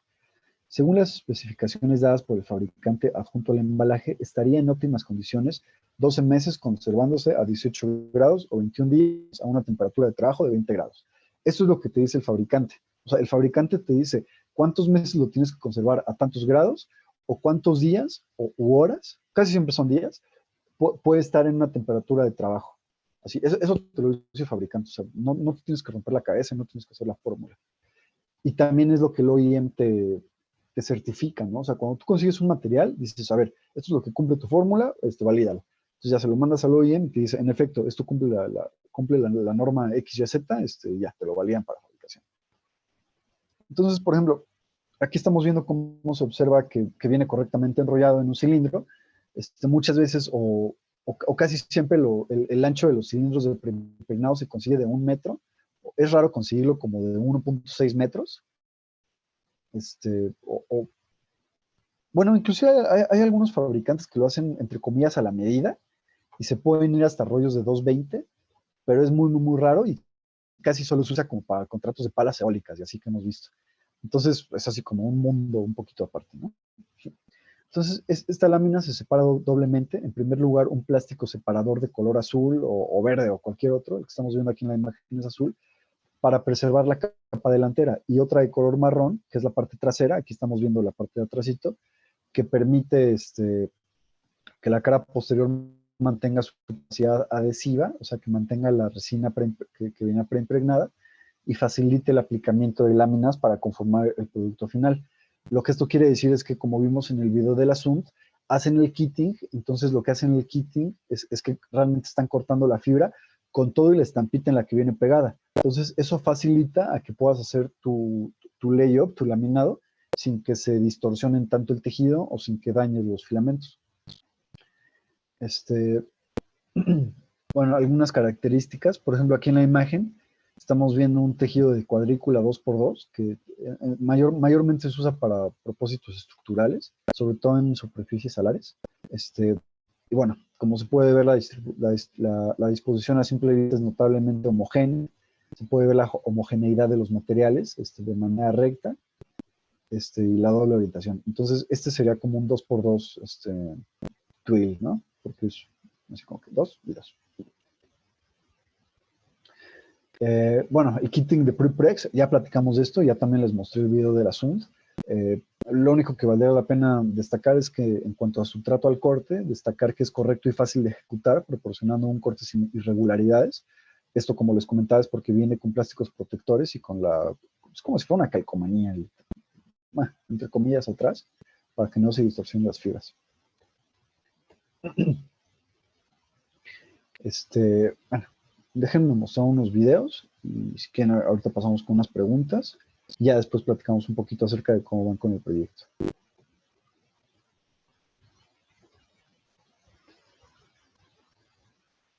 Entonces, aquí lo que vamos a ver es cómo fabrican igual una ala.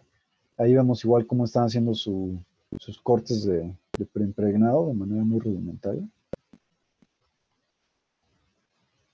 Están haciendo su kitting. Esta es otra máquina, otra marca aparte del Asunt. Vemos cómo hacen todo su corte de kitting. Seguramente lo están identificando. Están haciendo todo el reporte de trazabilidad. Están preparando la superficie. Seguramente es un tipo de desmoldante.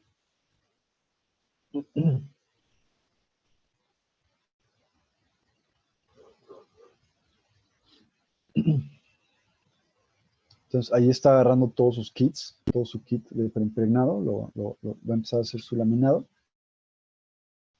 Ya hizo su laminado poniendo su cinta de vacío alrededor. Ya tiene su bolsa de vacío. Está poniendo su flow media, su válvula de vacío. Ya va a embolsar. Está poniendo su válvula. Está metiendo vacío. Y fíjense, eso es un co-curado. Ahí constituyó el primer vacío, ¿no? O lo compactó, por así decirlo. Entonces ya después está poniendo otras láminas. Y seguramente otra vez va a compactar. Y así va a identificar su lote, va a poner su flow media y lo van a meter a curar a unos hornos. Vean cómo dentro del horno todavía tenemos mangueras de vacío, porque dentro del horno debemos de seguir manteniendo las condiciones de vacío.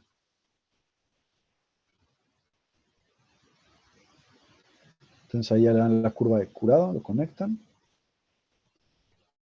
meten los parámetros de temperatura,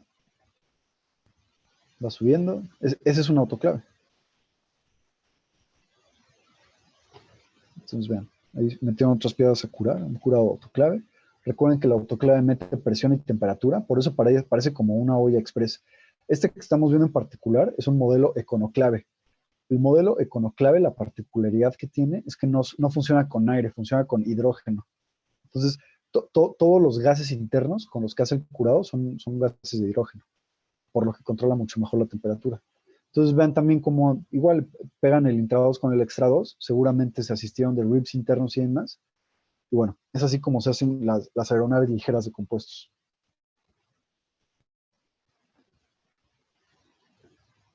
Entonces, miren, aquí encontré un video así como que resume muy bien, ya de manera súper visual, todo el proceso ya desde el inicio hasta el final de los preimpregnados. Ahí tienen su molde, tienen sus materiales de molde, la manual con resinas epoxi. Entonces tenemos los moldes, los están preparando, está preparando el molde, su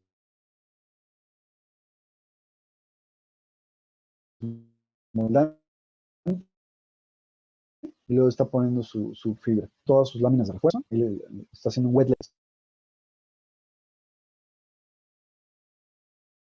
No sé como wet layup, así laminado en mojado.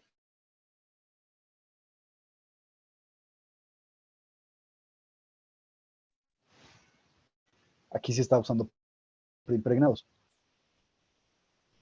Vean ahí cómo igual ya preparó su molde. Vean cómo esto es un preimpregnado. O sea, a diferencia de la fibra seca, este preimpregnado venía con su bolsa con sus recubrimientos de plata, perdón. Entonces, ahí se No está se ve, haciendo de todo el aire. Perdón. no se ve su pantalla. Bueno, no sé si sea yo o alguien más. A ver, sí, mira, se quitó el screen share. Gracias, estimado. Díganme, porfa, si se ve de nuevo. Sí, ya se ve. Súper, gracias, Entonces, vean la diferencia de la fibra seca que estaba poniendo anteriormente, aquí como vemos que es un preimpregnado, porque viene la película de protección. Entonces, sí preparó el molde, pero vean cómo ya no lo está mojando de resina con la brocha, porque pues, esta fibra ya viene preimpregnada. Entonces, ahí se asiste de una cuña. Estas cuñas son súper usadas en los compuestos, porque es con la que quitas todo el aire entre el molde y el carbón. Entonces va quitando toda la película de abajo y luego quita la de arriba. Entonces ven cómo eso ayuda a que las fibras no tengan distorsión. Después agarra un rodillito para también quitar todo el exceso de aire. Y bueno, así es como va poniendo todos sus refuerzos en las zonas en las que los requiere. Entonces, si se dieron cuenta, aquí solo tuvo que usar como una o dos láminas de carbón en alguna zona, porque pues el pre-preg es estructural. Entonces, aquí está poniendo el honeycomb de Nomex.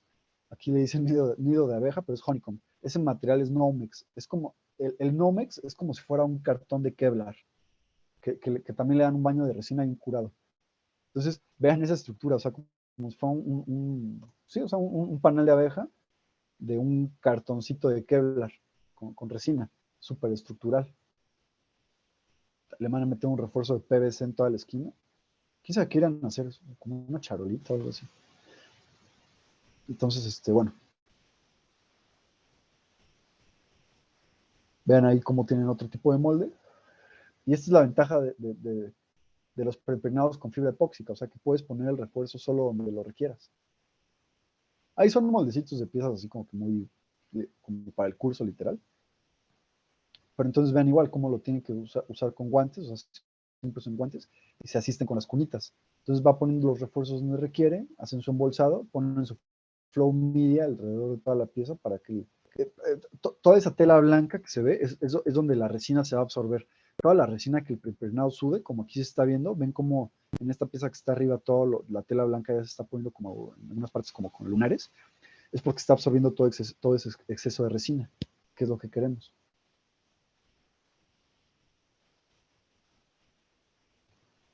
Entonces ven ahí cómo están haciendo algunas piezas con fibra seca y otras con preimpregnado.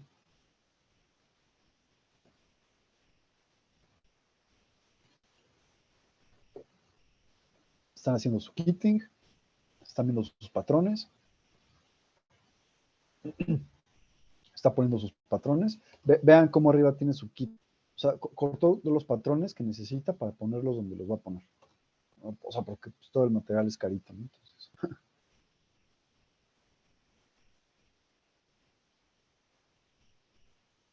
vean todos esos parchecitos de pre-preg.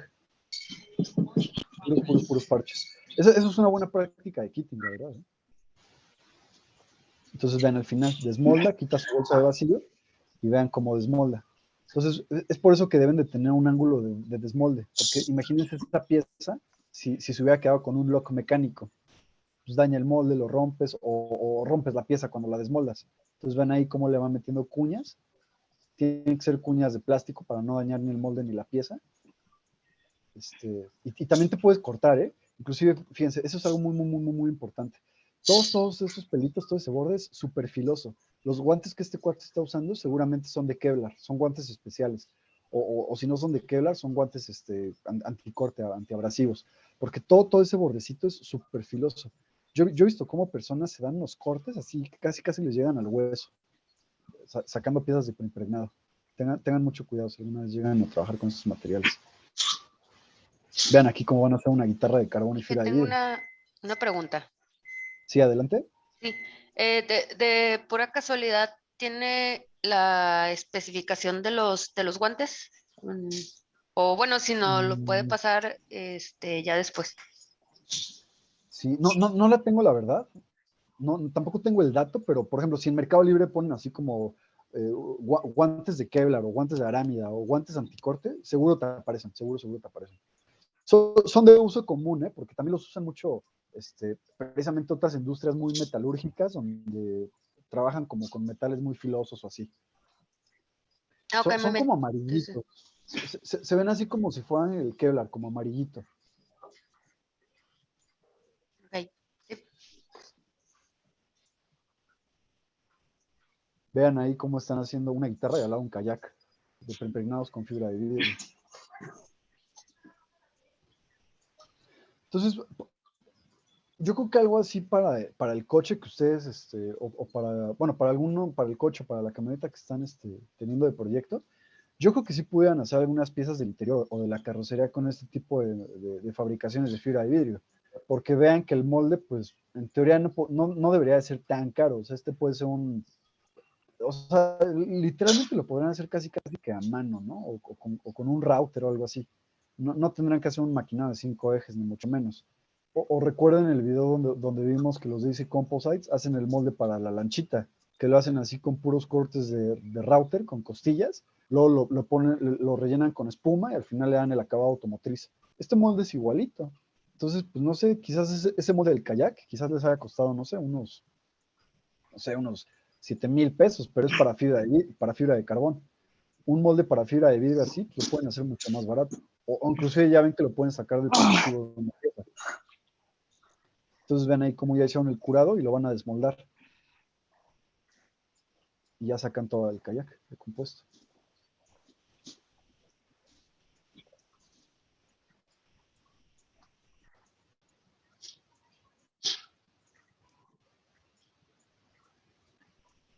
También recuerden que, por ejemplo, en ocasiones hemos platicado de los gel coats.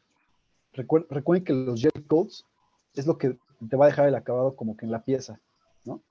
Entonces, miren, ahorita cómo van a empezar a hacer es una superficie alar con sándwich y todo, y ya que la desmolden va a quedar con el acabado del gel coat, que es el acabado blanco que estaban poniendo.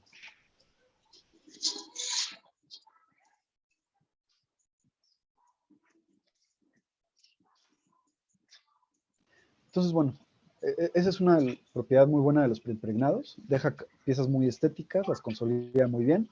Estructuralmente son muy buenas y su manipulación, entre comillas, es más sencilla. Estos cuates me sorprende que lo estén haciendo ahí con la mano. Miren, por ejemplo, una pieza tubular. Esto ya tiene un poquito más de dificultad porque lo que van a hacer estos cuates es una diferencia de presiones. Ahorita van a ver cómo se hace un doble embolsado. Lo que van a hacer es un primer embolsado en todo el tubito y después van a hacer un embolsado en todo el molde, de manera que cuando generen vacío, la presión interna va a hacer que el tubito se expanda, mientras que todo lo de afuera se va a contener. Y es así que se fabrican algunos tubos de compuesto. Miren, ahí como tienen una bolsa en toda la parte de adentro y están haciendo un overlap. Así como vimos que cazaron hace rato las dos partes del avión, la parte derecha e izquierda, aquí cazaron la parte de arriba y la de abajo del tubo. Entonces, toda esta bolsa de vacío que corra por dentro va a expandir, se va a expandir. Entonces, toda la bolsa de vacío lo que va a hacer es que va a apretar todo el molde. Y es así como se fabrican los tubos o las piezas un poquito más complejas de compuesto. ¿Ya lo ven? Ven ahí cómo desmoldaron el tubo. Es muy parecido a lo que vimos con Koenigsegg. ¿Se acuerdan que también vimos un video de Koenigsegg que fabricaban una tubería así como compleja?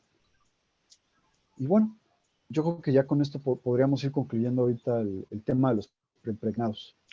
Entonces, pues adelante, los escucho cualquier duda que tengan.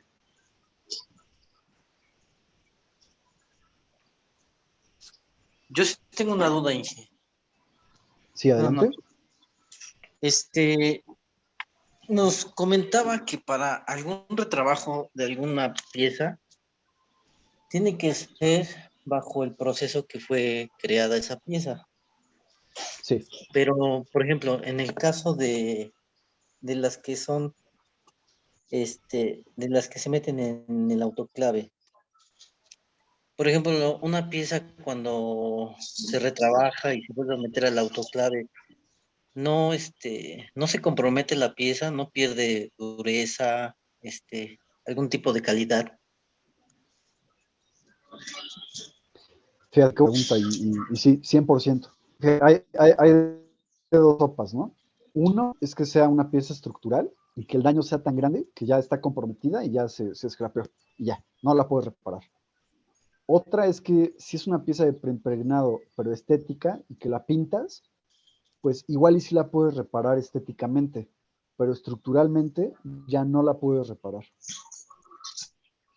O sea, ni aunque le pongas una capa de preimpregnado y la vuelvas a meter al autoclave, o sea, perdón. Ok, Inge. Una pieza de preimpregnado ya no se puede reparar, estructuralmente hablando. Ajá. Que, por ejemplo, recuerden el video de la pala eólica. Y las palas eólicas no son de autoclave, son así de horno, pues. Y recuerden cómo esa reparación en sitio también se hizo con la hot blanket y todo esto, ¿sí recuerdas? Sí, Inge, sí recuerdo. Muy buena pregunta, muchas gracias. Gracias, Inge.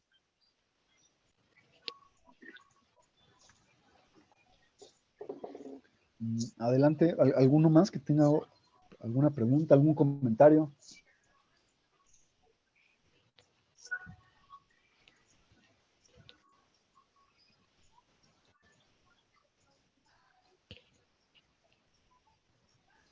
Bueno, pues entonces, sí, podemos pasar a la parte de comentar sobre el proyecto, cómo van, podemos ver unas piezas, qué ideas tienen, los escucho.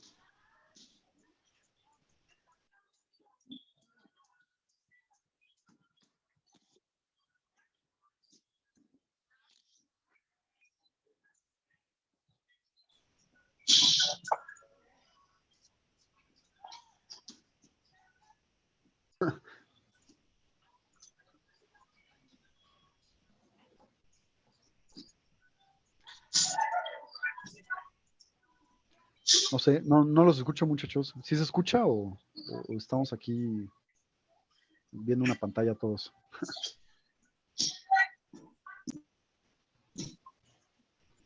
¿Quieren platicar de sus proyectos, de alguna pieza? No lo sé.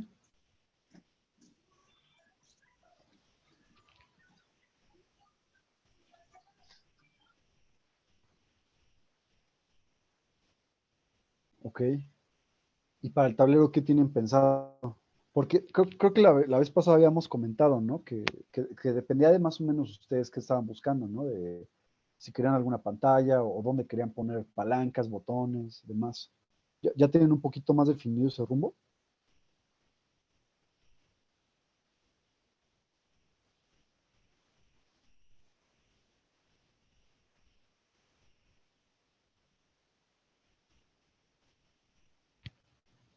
¿Qué onda, muchachos? No los escucho, como que ahora están todos muy callados.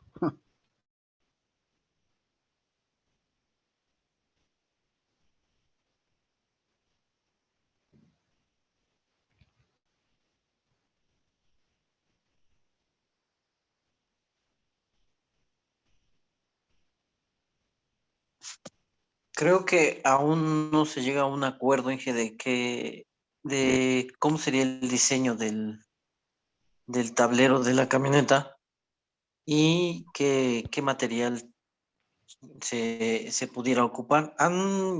Se ha comentado el uso de la fibra de vidrio, pero bueno, no se le ha dado este el seguimiento. Y en cuestión del Mini Cooper, el dueño del proyecto pretende mantener el estilo del auto.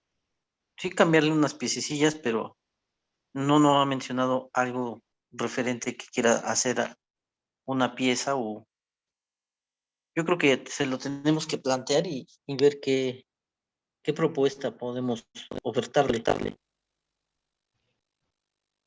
Sí, porque, por ejemplo, también recuerdo que con el Mini Cooper tenían algunos temas de montar así como los motores o algunas cajas de baterías y demás. Y Sí, de hecho, yo también ahí perdón. por una música para ustedes, la fibra de vidrio. No, adelante, te escucho. Bueno, para el Mini Cooper, ¿cómo se llama? La posición de las baterías, se hicieron una especie de revisteros en los costados del Mini Cooper, pero Ok, el espacio es muy reducido, la batería entra prácticamente demasiado justa y uno de sus colegas del dueño del proyecto mencionó que se le podía hacer un recubrimiento termoformable ¿sí? Un recubrimiento termoformable a las baterías. Es, es lo único que ha mencionado sobre eso. Pero le digo, piezas así en específico. De hecho, tiene el tablero, todo, y lo quiere prácticamente como estaba. ok. Mm, Pues no sé, sí será cuestión de ir viendo ya como pues la aplicación que le quieran dar. Yo- ya con lo que comentas, quizás habrá que enfocarse más entonces en la camioneta. Si se quiere mantener el diseño del Mini y demás, pues entonces yo creo que tienen más libertad de diseño con la camioneta. Porque creo que también algo habían comentado de la caja, ¿no? O sea, como de toda la caja. Así, es como de entrega de última milla, ¿verdad? Sí, el ingeniero Antonio tiene esa idea de una camioneta de reparto y pretendía ponerle paneles solares a la camioneta. Aún el diseño de la camioneta como tal, no se tiene, pues, ya, sobre la mesa como tal. Este fin de semana los colegas que asistieron retiraron la estructura que era como la batea de la camioneta y de ahí ya iban a empezar con lo de la pintura y sí, con el taller de hojalatería y pintura, pero el diseño Ok, aún no ok. está concretado. Alonso, tienes la mano alzada, adelante. Sí, iba a comentar lo mismo de lo de la camioneta, que se había retirado la plataforma porque era de PTR, entonces era muy, muy pesada. Ujú, ujú. Este, ¿de qué material sería recomendable hacerla, la nueva? ¿De aluminio? ¿O hay algún otro material que podamos utilizar que sea ligero? ¿Tienen alguna foto o algo que puedan proyectar en la pantalla? Eh, a ver, déjeme, la busco ahí, no tarda. Ujú.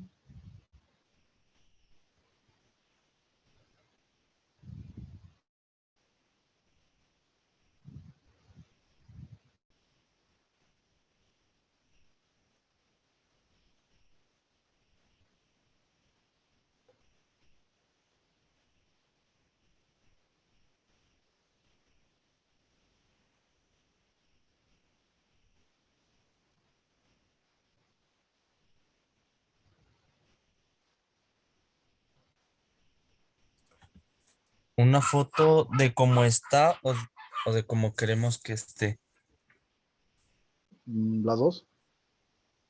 Bueno, aquí tengo un video, le voy a tomar screenshot para ver cómo está y Ujú. voy a mandar uno que sería como referencia a lo que habían comentado Antonio y Fabricio sobre cómo querían que quedara, pero aún no está confirmado. ¿No puedes proyectarlo para que todos lo veamos? Es que lo tengo en el celular, en la computadora en la que estoy, no lo puedo poner. Ok, bueno. Sí, lo voy a compartir por el grupo de WhatsApp.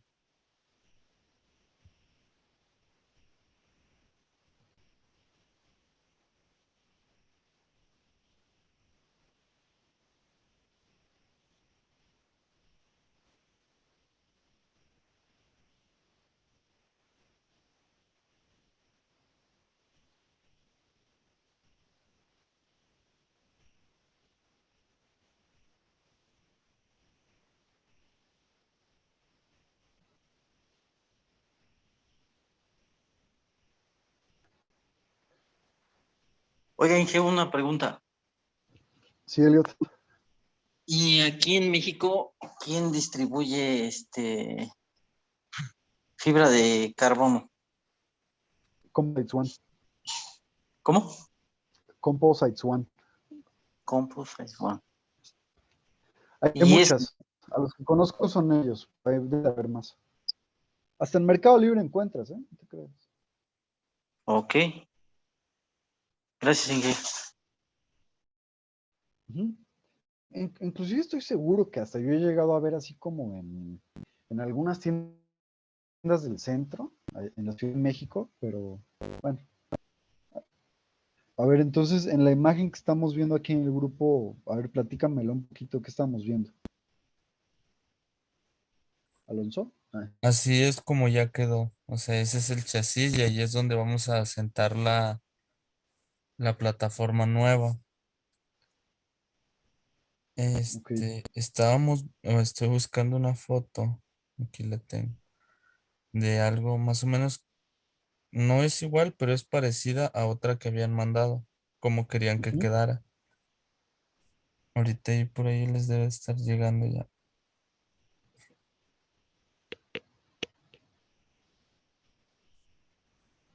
Entonces o sea, lo que tenemos pensado hacer es volver a hacer una base nueva, pero de otro material que Ok. no sea tan pesado, porque el que le quitamos, pues sí estaba bastante pesadito.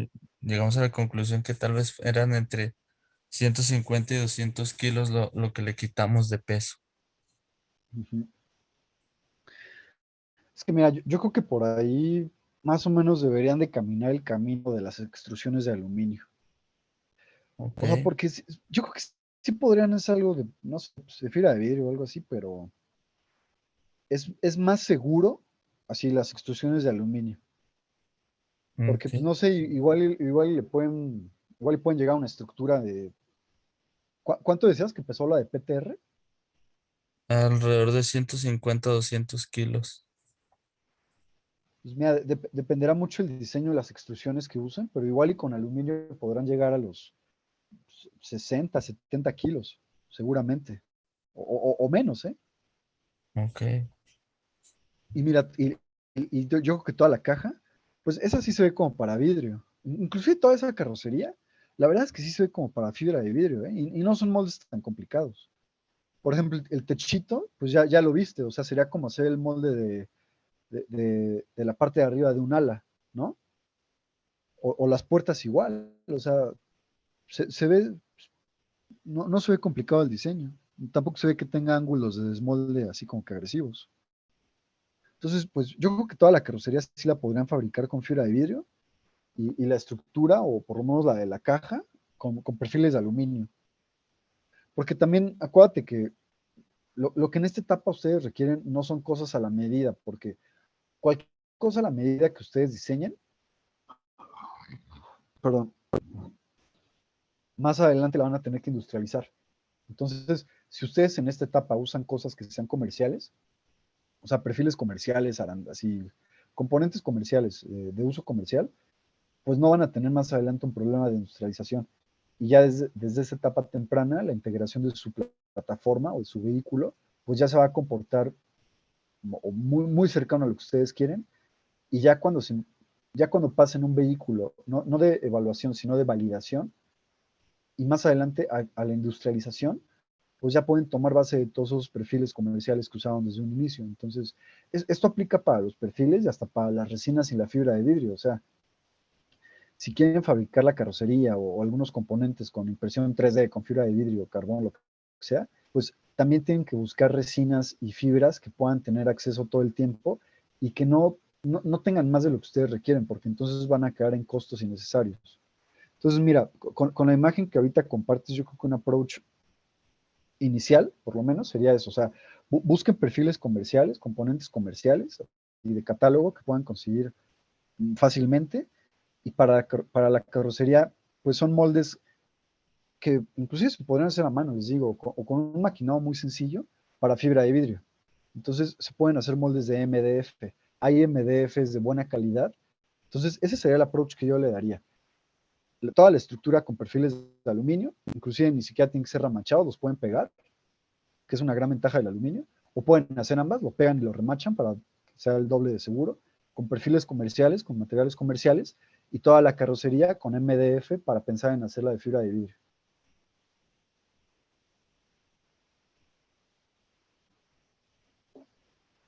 Yo creo que hasta ahorita esa es la lectura que podría tener. Conforme se conforme se vaya teniendo el diseño de las piezas o un poquito más de entradas, pues ya se podrá tener mayor definición. Ok. Entonces, o sea, a lo que entendí también sería recomendable fabricar ciertos componentes de la cabina en fibra de vidrio. Pues yo creo que sí. O sea, porque es que si no lo haces en plástico, pero es más caro el termoformado en plástico. Ujú. Y aparte es eso, ¿no? O sea, si lo haces en termoformado de plástico, entre comillas ya también te comprometes a tu molde de termoformado. Y si lo haces en un molde de MDF para fibra de vidrio, si cambia poquito tu diseño, pues ya pues es un molde que desechas y te costó, pues, imagínate cuánto te cuesta el MDF, es bien barato. Ujú. Entonces, también consideren eso, o sea, no manden fabricar cosas porque cualquier herramental que fabriquen, mejor dicho, ya también los compromete a ese diseño. Ok. Y fíjate, también es una ventaja de que la estructura la fabriquen con perfiles comerciales, porque entre comillas la pueden ir variando hasta que le den como que la receta perfecta, ¿no? En cambio, si desde Ajá. un inicio se amarran a una distribución, si por alguna razón ya que, acuérdense que, por ejemplo, hay una razón por la cual se diseña el peso de las cosas, ¿no? Sobre todo con los coches. Entonces, cuando tú le quitas como que peso a una zona y le pones peso en otra, o acortas el eje o cambias el eje y demás, ya el coche no se va a comportar como originalmente se diseñó. Entonces, se puede volver inestable, se puede volver, o sea, se puede volver torpe, o sea, le puedes cambiar muchas cosas, ¿no? Acuérdate que inclusive hasta cambiarle la rodada a tus llantas te puede echar a perder la computadora de un coche, ¿no? O sea, porque todo es así como que es una ecuación. Entonces, una ventaja de usar perfiles comerciales en lo que descubres la ecuación de tu chasis es que lo puedes variar. Entonces, puedes modificar todos esos perfiles y tu distribución de ejes, de llantas y distancias y demás, pues para encontrar tu receta perfecta, ¿no? Porque, por ejemplo, acuérdense que el torque eléctrico es mucho más inmediato, entre comillas, agresivo que el torque de combustible, ¿no? Que el torque de un motor, ¿no? Entonces, precisamente los esfuerzos no los vas a necesitar donde tu camioneta de combustible los necesitaba. ¿Sí lo ves? O sea, porque inclusive, por ejemplo, esta camioneta, no sé si era tracción delantera, supongo que delantera. Y la camionetita eléctrica, yo no sé si va a ser tracción delantera o trasera, ¿no? Entonces, dependiendo de dónde vaya a tener la tracción la camionetita delantera, también es donde necesitas tu distribución de ejes para mantener tu centro de gravedad bajo, ¿no? Porque, por ejemplo, aquí sí estamos viendo en la imagen una distribución de pick-up, pues yo creo que lo que quieres es que tu centro de gravedad esté como que muy, muy, muy bajo, ¿no? Porque imagínate que la cargas y das una vuelta rápida, pues a menos de que tenga el centro de gravedad muy bajo, no se ve estable la foto. Y la camioneta de arriba, pues tampoco estuvo diseñada para ser estable, ¿no? Entonces, todas esas consideraciones las pueden ir atinando perfiles comerciales. Ok, para en un dado caso que si fueran a hacer varias, ya no batallaríamos tanto. Exacto, o sea, porque haz de cuenta que, fíjate, la etapa en la que ahorita ustedes están, ni siquiera es un prototipo de evaluación.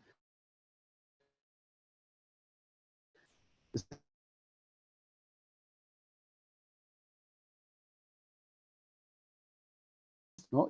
Lo que quieren de ese Frankenstein es que los sistemas funcionen. O sea, ni siquiera les interesa que o sea, lo que ustedes quieren es una plataforma donde monten sistemas que funcionen. Ya cuando tengan esa plataforma con sistemas funcionales, tienen una siguiente etapa que se le llama el packaging. En ese packaging es ya donde dices, a ver, ahora acomoda todo para ponerle tapas y que se vea bonito, ¿no? Entonces ahí es donde ya brincas a un prototipo de evaluación. Ya que tienes un prototipo de evaluación con un poquito de packaging, ya pasas a un prototipo de validación, porque ya estás validando que todo se sigue comportando como tú calculaste que se comporta. Entonces, o sea, no sé, creo que ya también se los había comentado la clase pasada o algo, pero no se metan ahorita en problemas de diseño estético y primero habrá que llegar a ese carro mula, ¿no? O sea, habrá que llegar a ese Frankenstein donde ya todos los sistemas están funcionando. Entonces, yo creo que ahorita quizás habrá que trabajar como para en ese vehículo, en esa estructura, pues de inicio en esa distribución, ¿no? O sea, vayan viendo cuál es la distribución, dónde van a estar sus sistemas, qué sistemas son los que van a estar dónde. Más adelante se hace un poquito de packaging y ya conforme avance, pues ya se sigue viendo la parte estética, ¿no? Porque, pues, no sé, o sea, por ejemplo, también la camioneta de abajo, es una imagen, es un render, es una imagen real o de dónde sacaron esta camioneta. No se ve. No, la que mandaron a WhatsApp, la camionetita blanca y negro. Ese creo que es una imagen real, pero no sé, o sea, no sé de qué lado la sacaría.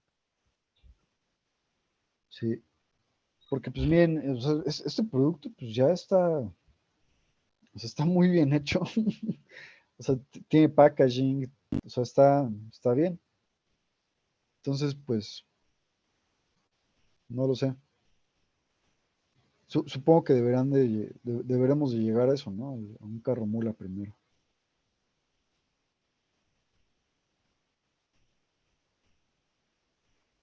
Pues bueno, muchachos, ¿les parece bien si aquí la dejamos por el día de hoy? Nos estamos viendo la próxima semana entonces. Sí, Inge. Sí, sí. Perfecto. Pues muchas gracias, Elliot y Alonso. Los demás, pues, espero que participemos más la próxima sesión. Cuídense mucho, muchachos. Bye.